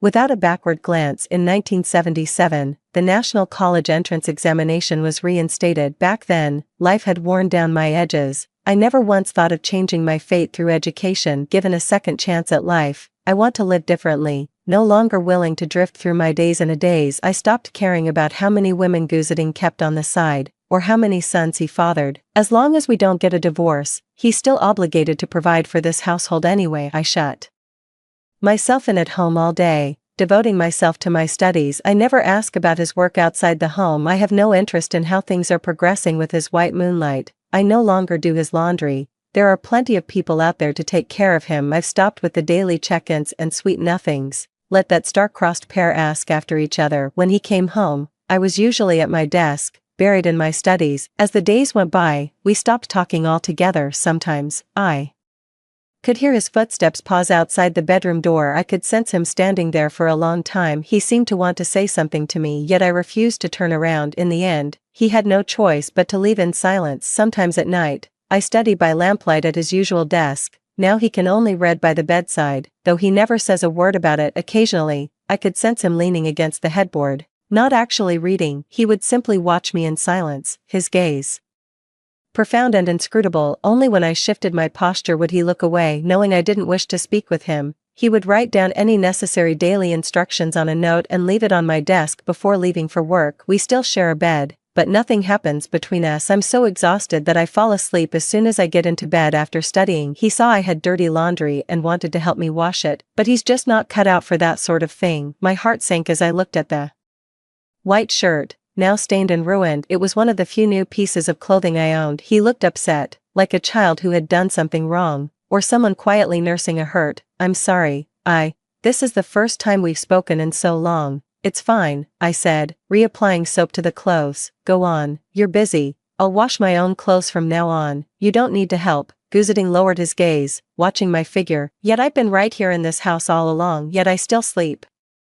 beside him." "But everything is different from how it used to be." Over the weekend, Luo Jia, drenched in sweat, pounded on my front door. Zhou Yi, the study guides are more expensive than we all expected. The money we pooled together isn't enough. Do you have any left? In this era, reference books are scarce, making them incredibly valuable. With the college entrance exams reinstated, the whole nation's enthusiasm for studying has reached an unprecedented high, now that new materials are out. The bookstores are bound to be packed again. I had originally agreed with a few friends to pool our money and buy one set. I never thought the price would be this steep. Just in time, Guziding's allowance for the month had arrived. It was still 20 yuan, a neat stack of bills placed properly in the bedside drawer. I pulled out the largest bill, a 5 yuan note, carefully tucked it into the lining of my padded coat, hopped on my Phoenix bicycle, and raced off with Luo Jia towards the bookstore. Zhou Yi, over here, Li Meng, waiting in the checkout line, shouted over to me. I was jostled so hard my hat nearly fell off. Finally managing to poke my head up, I saw Guziding standing protectively beside Bai Ji on the staircase above, looking down on the bustling crowd. Hearing my name, they both noticed me, squashed in the crowd with just my head visible. Even I, the one who was cheated on, have to admit they make a perfect-looking couple. Bai Ji's face showed disdain, but I paid it no mind. Standing in the crowded hall, I simply offered them a faint smile. Guziding's breath hitched. He looked at my face, now wearing a smile of complete release, and in his eyes was a sorrow I couldn't comprehend. Zhou Yi, hurry up. Li Meng was nearly pushed out of the front row by the crowd and couldn't help but cry out in anxious desperation. Ignoring the two of them, I took the money from my inner pocket, held it high above my head, and tried to pass it to her through the sea of people. Ouch, watch out. A sudden cry of alarm rang out from the staircase. I turned toward the sound and saw Guziding leap from the stairs, a drop of nearly 2 meters, sending the crowd scrambling back in fright. He was tall and stood out from the crowd like a crane among chickens. The man was caught in the swirling crowd, pushing his way toward me with difficulty. He pulled me into his embrace. I looked down, avoiding his gaze. Excuse me. Guziding's voice was icy. Guziding shielded me as we pushed through the crowded throng. Oh my goodness, finally squeezed my way in. Li Meng playfully saluted Guziding. Thanks, brother Gu. Guziding gave a slight nod in response. Managed to get the reference book at last. Split 5 ways. It comes to 340 each. It was a bit pricey, but everyone's faces were beaming with joy. Unfortunately, there were too many people, and the math materials were already gone. They're on the 2nd floor. Guziding said. There's a cafe on the 2nd floor, but it's pretty pricey, so it's usually pretty quiet in there. Oh, really? The 4 companions turned to Guziding in unison, their eyes alight with barely contained excitement. Without another word, Guziding motioned for everyone to follow him upstairs. Brother Gu, you're like a godsend. Li Meng gave me a playful wink. Ignoring her mischievous antics, I quietly followed the others upstairs. Ziding, over here, by the floor-to-ceiling window. A woman with a graceful figure waved with a smile. If it's not Bai Ji, then who else could it be? Her gentle, serene smile could melt the iciest of hearts. All these years, she had been meticulously cared for. Guziding nodded and walked towards Bai Ji. He pulled out the chair, glanced back at me as if waiting for me to sit down. I ignored him and walked around behind him, squeezed in with 4 country bumpkins. Guziding's posture stiffened slightly, his lashes lowered, his thoughts inscrutable to anyone. Oh, Aji, so you're waiting for your crush. A server walked over and teased Bai Ji in a familiar tone.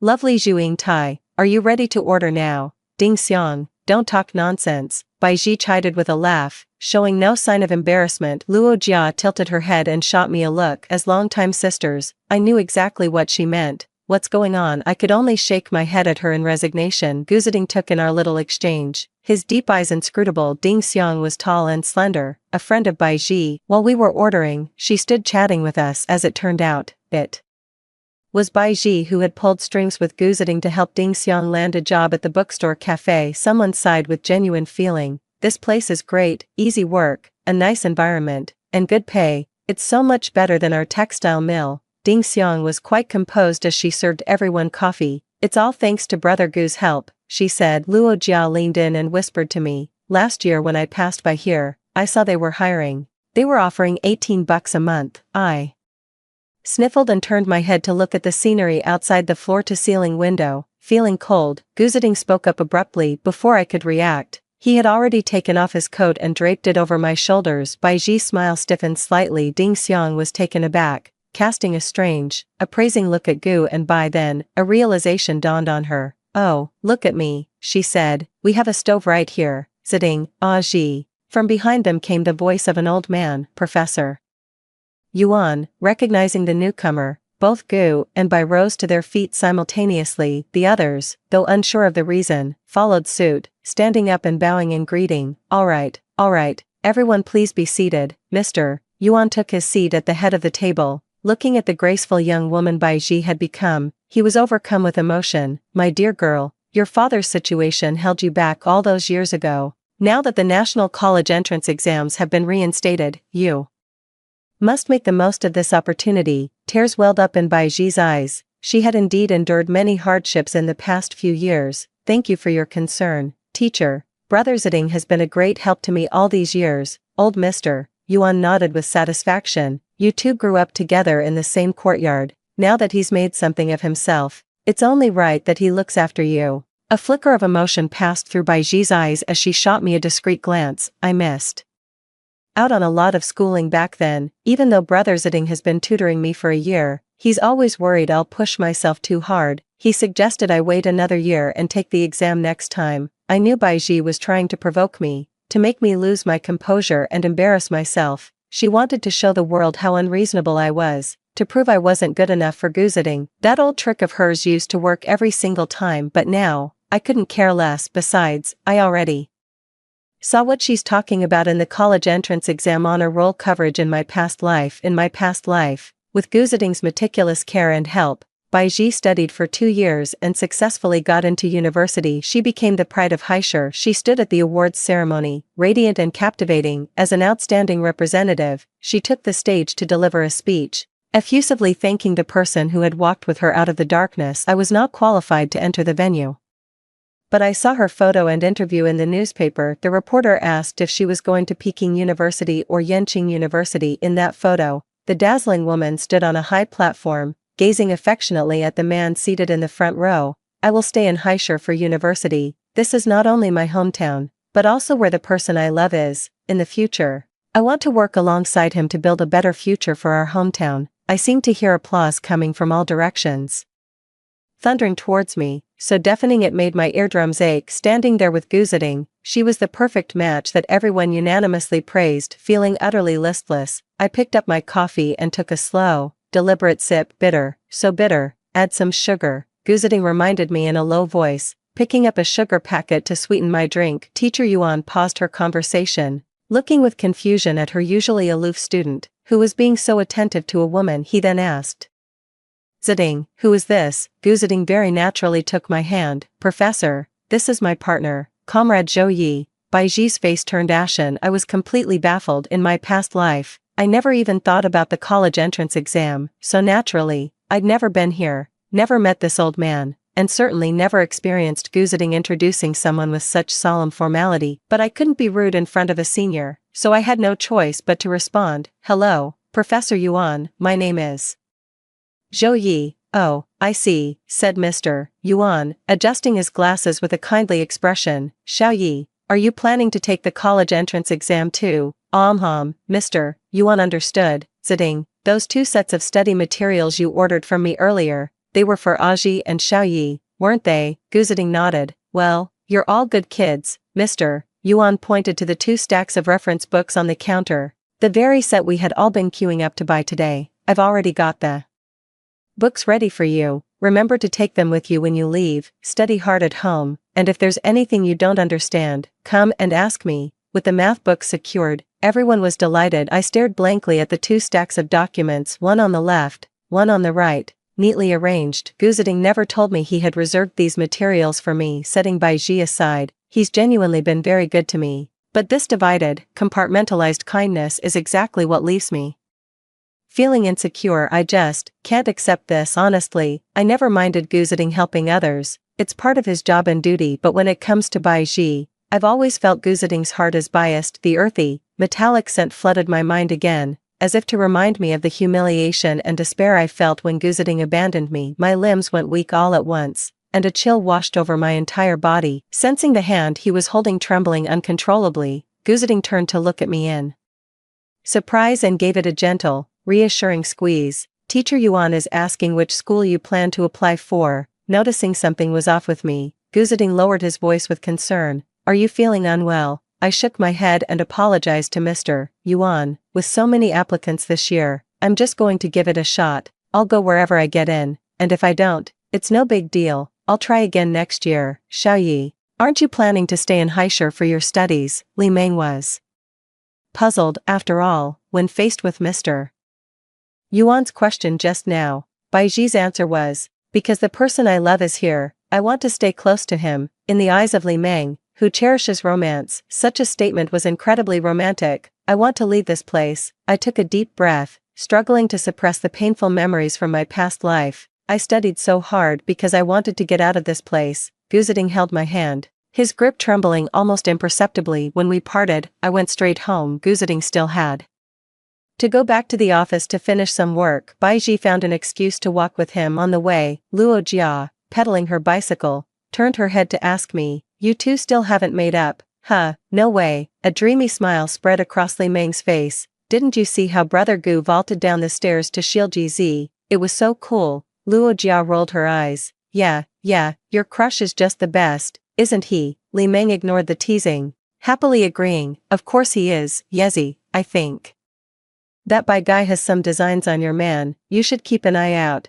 Luo Jia offered this well-meaning reminder. I gave a bitter smile. They were clearly smitten with each other. I was just a placeholder, the nominal Mrs. Gu. Paying attention to this was nothing but a recipe for heartache. I'm planning to get a divorce. Screech. Luo Jia slammed on the brakes, the sudden stop nearly throwing her from her seat. Divorce. They both exclaimed in unison. In this day and age, divorce is no easy matter. Marriage is meant to be for life. Who doesn't just grit their teeth and make do for a lifetime? Passers-by on the street stared at the two overly dramatic girls, their expressions a mixture of curiosity and bemusement. I pedaled my bicycle at a steady, unhurried pace. The two exchanged a glance, then caught up to me. On the asphalt road, they flanked me, one on each side. Zhou Yi, explain yourself, I sighed, gazing at the warm winter sun ahead. Once I get into university, I'm divorcing Gu Ziding. Why? Li Meng was puzzled. In her eyes, Gu Ziding was the perfect male idol, and she couldn't understand what more I could possibly want. After my time in solitary, a lot of things became clear to me. Gu Ziding cares about Bai Ji,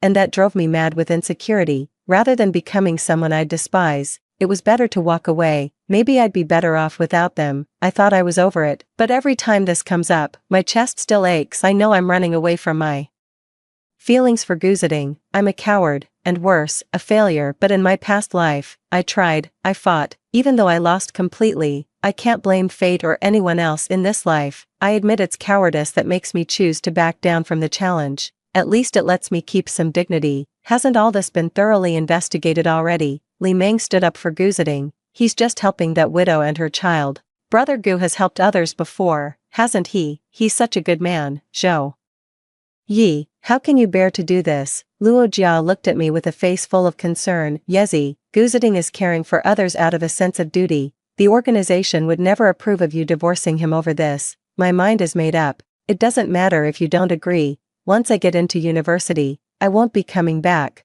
For years of long-distance separation, there will always be a way to get a divorce if that's what we want. By then, no one's pride will be hurt. How can you be so heartless all of a sudden? Li Meng asked, unable to believe it. Haven't you noticed? Every time we go out, Brother Gu pays special attention to you, while you're the one who's cold and distant. It was the same today. Li Meng's eyes welled up. If you get a divorce over this, it would be so unfair to Brother Gu. Back then, Li Meng's house wall collapsed. Her father's leg was crushed, and her mother ran off with another man. The beautiful girl went everywhere trying to raise money, but her former suitors either looked embarrassed or simply turned a blind eye. At the hospital, Gu Ziding saw the girl weeping bitterly. Even though they were strangers at the time, he paid her medical bills, personally organized the repair of her house, and even helped her find a stable job to get back on her feet. Li Meng, who was never afraid to love or hate, mustered all her courage and decided to confess her feelings to Gu Ziding, who was single at the time. But that night, Gu Ziding gently turned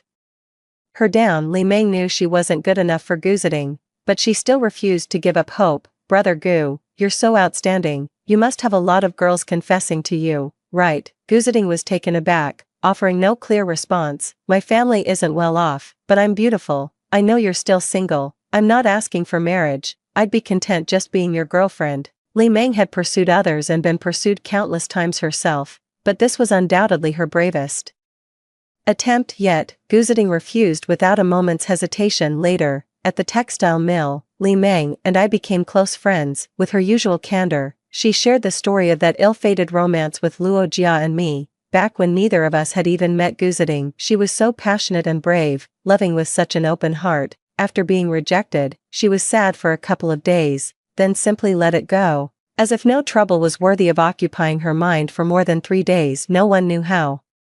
That night, the girl who always seemed so effortlessly graceful in matters of love, fled into the rain, utterly heartbroken and lost. Gu Ziding reached out and grasped the slender figure amidst the torrential downpour. He held an umbrella over her, shielding her beneath it as he escorted her back to her new home. Gu Ziding said, "You are worthy, even if others turn you away. You must learn to cherish yourself." Li Meng simply couldn't believe that someone like him would ever make a fundamental mistake. Luo Jia grabbed the front of my bike, bringing our little group to a halt. "Yezi, we're sisters, whatever you do, we'll respect your choice." "Luo Jia," Li Meng cried out urgently. Luo Jia said gently, "But you need to think it through. Marriage isn't a game, don't act on impulse." I pressed my lips together, but in the end, I spoke up. "I'm not being impulsive, we're husband and wife, yet he can't make me feel secure. Every day, I'm filled with dread and anxiety because of this. Ever since I decided to give up on this marriage, I've realized I don't have to be a shrew, I can live a peaceful life." Li Meng was right. I might lose a good man because of this, but I can finally be my true self again. In the days that followed,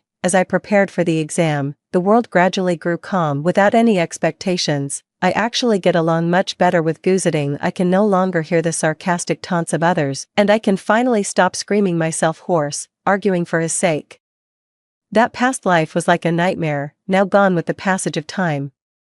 7 months later, the college entrance exam results were released, and I finally got the admission I had been hoping for. Bai Ji was competing with me, taking the college entrance exam in the same year. She scored better than I did, but didn't achieve the exceptionally outstanding results she had in her previous life. As expected, she chose Haida University. As for me, I chose to head for the warmer south. The organization department convened a citywide commendation assembly. This time, I was also invited to attend. A man on crutches delivered a speech as an exemplary representative. Finally came the awards ceremony, met with a long, unending round of applause from the audience. Based on the rankings, I stood in the very last row. Gu Ziding walked over to me, holding the certificate. "Congratulations." His voice was cold and detached, low and restrained. I avoided his gaze, took the certificate, and examined it carefully, a smile of genuine relief, the first one since my rebirth, finally spread across my face. Gu Ziding gazed at me, his eyes brimming with tightly reined emotion. He didn't move until the girl holding the tray whispered a reminder. With everything settled,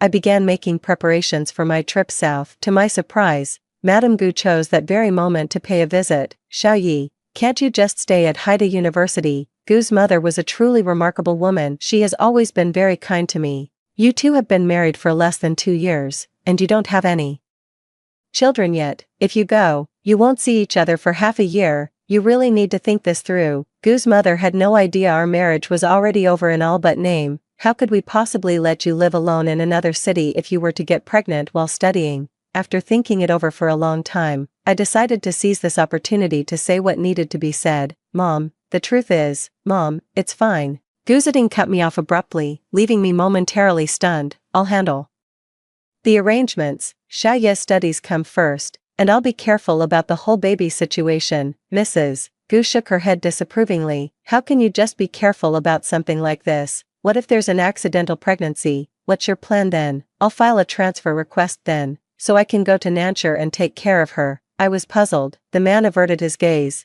and despite his seemingly composed expression, a hint of unease was faintly visible. Mrs. Gu had never favored her son over others. After just a moment's consideration, she thought it was a workable plan. "Now that's more like it. What job could possibly be more important than your own wife?" Gu's mother was overjoyed. "Xiao Yi, you heard that, right? Now that he said it, you can focus on your studies with peace of mind. Your father and I won't worry so much anymore. We just hope you two will be happy together." My eyes grew slightly red, and I was at a loss for words. Gu Ziding saw his mother out, and the Words about wanting a divorce were stuck in my throat. Honestly, now is not the right time to bring up divorce. Forget whether the organization would approve. The very act of abandoning my spouse right after securing my own position would earn me nothing but public scorn for being ungrateful. Realizing this couldn't be rushed, I decided to set the matter aside for the time being. In mid-August, I finally boarded a green train, ready to leave this city behind. With the flood season approaching, Ziding was swamped with work, often staying at the office late into the night. I hinted that he should pay attention to the slope reinforcement around the Ogura mountain area. He's always been diligent with his work and agreed to send someone to survey it. Ziding asked if I needed him to deliver it to Nanchur. I shook my head, indicating it wasn't necessary. He handed me the passbook from the drawer. The day after our wedding, he entrusted me with the family's entire savings, which included 1,500 yuan he had saved up in his early years. I didn't accept it. In the profound silence of the deep night, Ziding carefully took my hand and held it quietly throughout the night. I pretended to be fast asleep, unaware, gazing into the pitch-black night and listening to the evening breeze. At our parting, I hugged Li Meng and Luo Jia goodbye. I said my farewells to Ziding. University life was tough, brilliant, and hectic. Every month, I would receive a letter from Ziding, which included 20 yuan. For living expenses for a college student, that's a small fortune. Once, my roommate saw me opening it and became even more envious of how caring and capable my partner is. I just smiled without a word, carefully putting all the money away. Now, I juggle my studies with tutoring and assisting my professor with research. I earn 8 yuan a month, and by living frugally, I can manage to support myself. Occasionally, a red leaf or a winter plum blossom would be pressed between the pages of the letter. On the stationery, a line of neat, elegant fountain pen script read, "The maple leaves back home have turned red," or "A single winter plum blossom by the door," or perhaps, "Mom and Dad are well, don't worry about us." Sometimes, I also receive letters from Luo Jia and Li Meng. Thanks to teacher Yuan's tutoring, Luo Jia managed to get into Shanghai University in this life as well. Li Meng didn't make the cut and continues to work at the textile mill. The two of them occasionally write to share amusing anecdotes with me. For instance, Luo Jia wrote with disdain. Half a month into the new semester, the school held a campus star competition, and Bai Ji took first place. Or take Li Meng, who indignantly fumed. Bai Ji has been thriving at Haida University by riding on Ziding's coattails. There are even rumors that she's his lover and that they have a very well-behaved son together. I no longer cared much. Time flew by, and before I knew it, the year was drawing to a close. It was my first winter break at university, and most of my classmates had already left campus. I submitted a request to stay in the dorm to my academic advisor. After it was approved, I wrote a letter home. My studies are too demanding. I won't be going home for the winter break. Winters in the south are milder than in the north. During the new year, the streets are decked out with lanterns and decorations. It's incredibly lively. On New Year's Eve, I was alone in my dormitory, meeting Do. The attendant from the security office shouted from downstairs for me to come take a phone call. It was Gu's mother calling. "You silly child, if Ziding hadn't come home for New Year's today, I wouldn't have even known you weren't back. Are you doing all right out there all by yourself?" Through the phone, I could hear the booming bursts of fireworks in the distant sky. "I'm doing all right," I sniffled, my breath forming a white cloud in the air. "And how about you all? Are you keeping well, Mom? Look at the fireworks outside, they're so beautiful." A child's clear, bright voice came through the phone. I froze for a moment. It was Bai Ji's child's voice. So Ziding has already brought his mistress home for the new year. In these moments of family reunion, one's emotions are always particularly fragile. I know I've already walked away from this love story that was never mine, but my heart still aches so much I can barely breathe. Why couldn't you have cared just a little, even the tiniest bit, about how I felt? I have to go. My eyes stung. I lifted my head and stared blankly at the dormitory building in the distance, its windows dotted with only a few scattered lights. The frigid air stabbed into my lungs, bringing tears to my eyes. The phone in the guardhouse rang urgently. The operator answered and learned it was the commanding officer's family again, insisting on dragging me back. I say, "Comrade, how can you hang up without finishing your sentence? Whatever the disagreement, you shouldn't be giving your elders a hard time."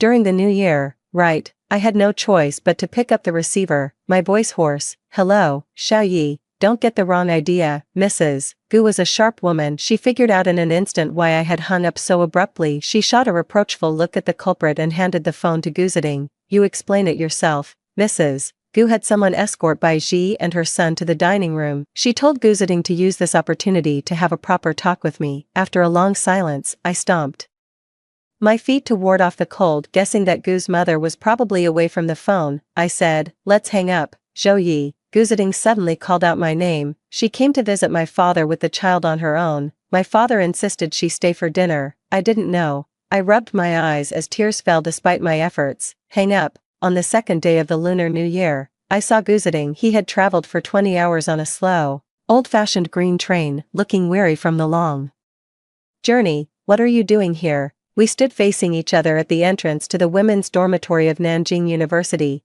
"I came to see you." Gu Ziding had lost weight, exuding a fragile, weary air. He had to go back to work on the fourth day of the new year, so time was short. "Show me around your school." Gu Ziding took the scarf from around his own neck and wrapped it around mine. It carried the faint, clean scent of soap and kapok blossoms from home. I led the way, beginning to tell him about the university's long history and pointing out the various buildings. This was the most I had spoken to him since my rebirth. Gu Ziding listened intently, his gaze frequently resting on my profile. We went to the campus canteen and got some dumplings. The cafeteria lady who stayed on campus recognized me. Holding her ladle, she widened her eyes and asked, "Where did you find such a handsome man?" I didn't know how to respond. Gu Ziding, however, was perfectly at ease. "I'm Yezi's husband," he said. "Thank you for looking after her." The campus of Nanjing University is vast. Tired from walking, we just found a bench by the lake to sit down. I gazed at the lake, speechless. Gu Ziding, exhausted, slumped against my shoulder and fell asleep. When he left, I didn't go to see him off. As we parted, I told him, "I know you're busy with work, don't come see me anymore, it's too much trouble for you." Without waiting to see his reaction, I turned and walked away quickly. "I'm not that strong. I don't want to take that gamble." Gu Ziding still sent me 20 yuan for living expenses every single month, without fail. When I didn't even go home during my sophomore winter break, Luo Jia and Li Meng knew I was dead serious. Li Meng sent me a thick stack of letters, essentially calling me a heartless, petty, and vindictive person. She said that political commissar Gu knew everything. She had secretly told him everything the very next day after I shared my divorce plans with them. That day, Gu Ziding thanked her with his usual gentlemanly grace, yet he remained standing alone in that spot for a long time. For a man of such striking and upright bearing, he looked utterly unsteady. Li Meng questioned me over and over. "Zhou Yi, how could you be so heartless? Zhou Yi, do you have any idea how many people envy you? Why can't you just appreciate what you have?" Looking at the last sentence, blurred by tears, I couldn't help but sigh. That silly girl actually cried. Li Meng is a friend worth keeping close. I think I really need to have a proper talk with her. "Li Meng, my dear friend, I hope this letter finds you well. I had a dream once. In the dream, after I was released from solitary confinement, I chose to forgive Gu Ziding. After losing my job, I was stuck at home, consumed by the daily grind and drifting further and further away from society. Yet, Bai Ji kept reappearing in my marriage. Each time, just like that day at the bookstore in front of all our friends, she would deliberately act ambiguously with Gu Ziding, while privately provoking and infuriating me. Gu Ziding said she had been through trauma and told me to be the bigger person, or rather, he habitually chose to let me be the one who suffered, just as he could lock me in the detention room to protect Bai Ji. I dreamed that my life became a complete mess because of it. Meanwhile, under Gu Ziding's care, Bai Ji took his advice, took the college entrance exam the following year, and achieved excellent results. I dreamed of her on the awards podium, telling everyone that the reason she chose to stay in Haishur was because the person she loved was here. I even dreamt that years later, Bai Ji and I were buried together beneath Shaotsang Mountain by a mudslide triggered by a torrential downpour, and Gu Ziding led his team, choosing to rescue Bai Ji instead. From the moment I left that solitary confinement cell, I was already a dead woman in Gu Ziding's eyes, abandoned and buried by the mudslide. Li Meng couldn't make sense of my letter. She wanted to argue, "I can't condemn Gu Ziding to death just because of a dream." Luo Jia, who had been reading the letter nearby, stopped Li Meng from her furious writing. "Can't you see, even though none of the things Yezi mentioned have actually happened, they all carry implications. It's only natural for her to have these concerns." She even analyzed it coolly. "If it weren't for competing with Yezi, I think given Baiji's personality, she would have taken Gu Ziding's advice and taken the exam the following year." Yezi's dream wasn't unfounded. Since Baiji dared to say such explicit things right in front of us to provoke Yezi, she could certainly stand on stage and say them in front of everyone. Even for Shaotsang Mountain, The survey team assessed that there was a risk of mudslide disasters. The troops have been reinforcing and repairing it all a year. In the end, this letter was delivered into Gu Ziding's hands by Luo Jia, and Gu Ziding was even more brilliant than Luo Jia. Not long after, I received a call from Gu Ziding's mother.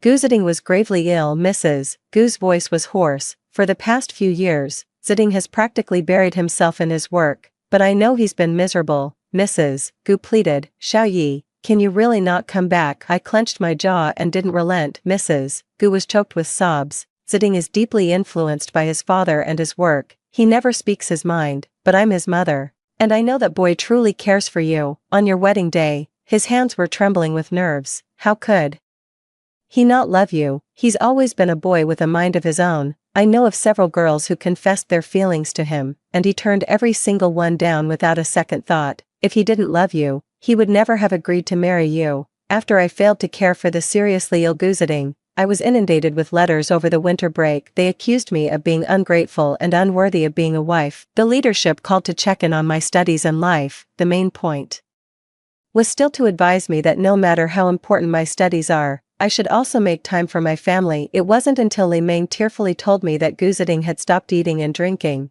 and that Luo Jia had rushed to the hospital and slapped him across the face. So you're just going to lie here like a living corpse? She's gone. Aren't you going to go after her and bring her back? What kind of man are you? Do you really need to be taught these things? Half a month later, I received a letter from Gu Ziding. All is well. Please don't worry. Don't be concerned about the organization's inquiries. I only wish for my wife's safety and health. The brushstrokes lack their former vigor, as if written in the wake of a serious illness, yet the handwriting carries a deeper weariness. I know he couldn't have written this in his current state. Mrs. Gu did not blame me for my coldness. How could she have been unaware of the situation with Bai Ji? Once Gu Ziding's condition stabilized, she was finally able to set her mind at ease. In fact, she would often call to check in on how I was doing and how my studies were going. She is a truly remarkable mother. In the summer of his junior year, Gu Ziding was exceptionally promoted after passing the political vetting, due to his outstanding work performance and excellent reputation among the people. When I heard the news, I was momentarily stunned. I was well aware of this promotion initiative. This crucial document for cultivating young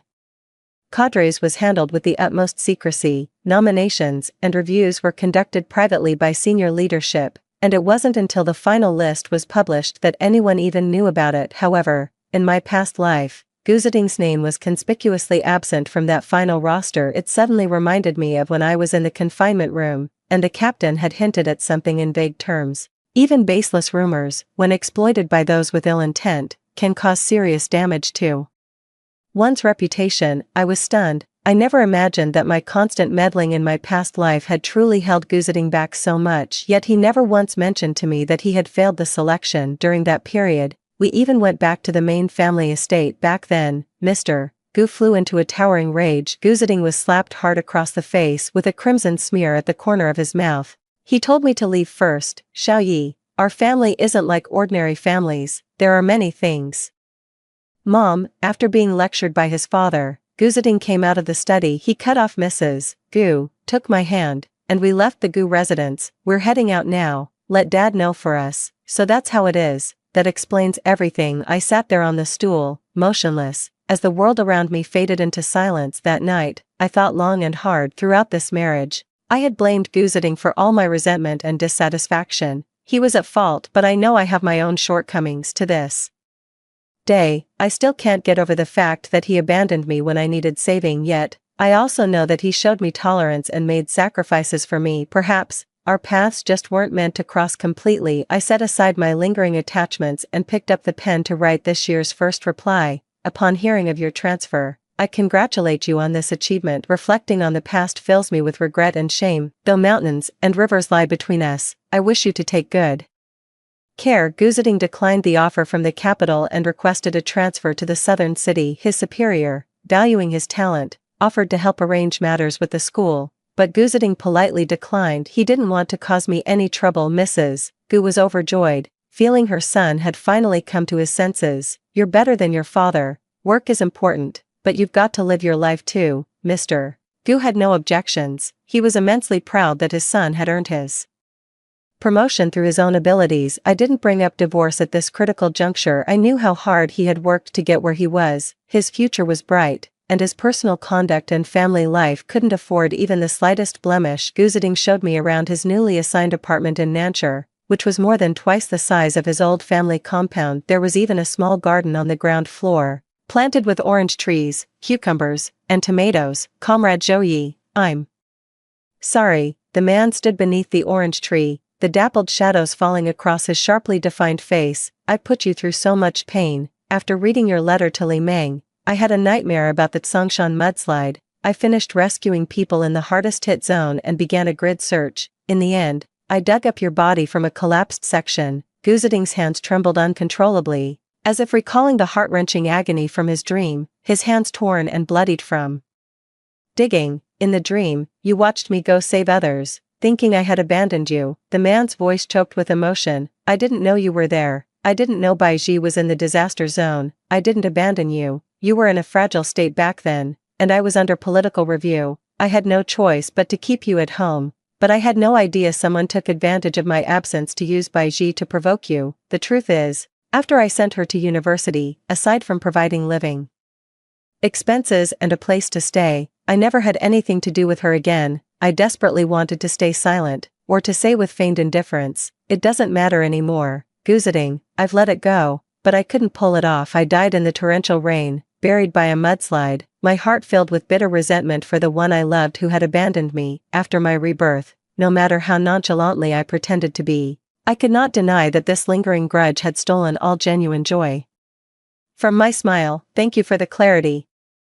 Guzading, my trapped soul finally found true release, but there's no future for us. 26. Baiji side story. Before Guzading came to Nan City, Baiji had sought him out. She couldn't believe her ears. Are you really giving up the transfer to Beijing for Zhou Yi? Guzading's calmness was terrifying. She is my wife. Where she is where I belong. Brother Ziding, do you truly not know what's in my heart for you? Tears streamed down the woman's face, her eyes rimmed red. If it weren't for the family tragedy all those years ago, Aji, I turned you down when we were young. I thought I made myself perfectly clear back then, but I can't help how I feel. Baiji wept as if her heart were breaking. Guzading's kindness towards her, ever since he saved her, had always made her feel there was still a chance. Guzading, you are like the sun in the sky, illuminating my life. We were meant to be together. Baiji leaned in to kiss him, but Guzading took a step back. Baiji.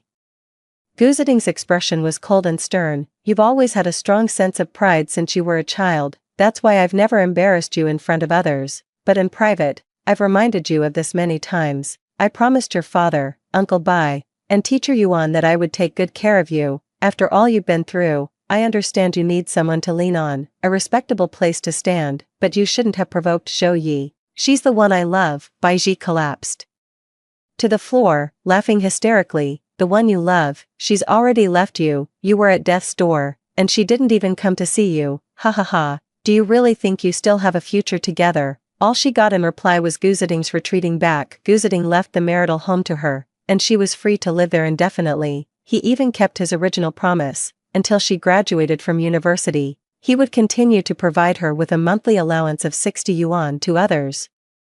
These things represented substantial material support, but for someone like Guzading, it was merely a helping hand within his means. Guzading never changed, but Baiji finally came to her senses, realizing she truly couldn't get anything more from him. Later, I heard from Luo Jia that during her senior year, Baiji got very close to a married foreign professor in order to secure an opportunity to study abroad as an exchange student. When the professor's wife found out, she stormed into a university lecture hall and beat them both so badly they ended up in the hospital. The professor, in his 50s, swore to defend his freedom to love and promptly divorced his wife. The whole thing caused a huge uproar at the school. Baiji's reputation was in tatters. Some students were ashamed to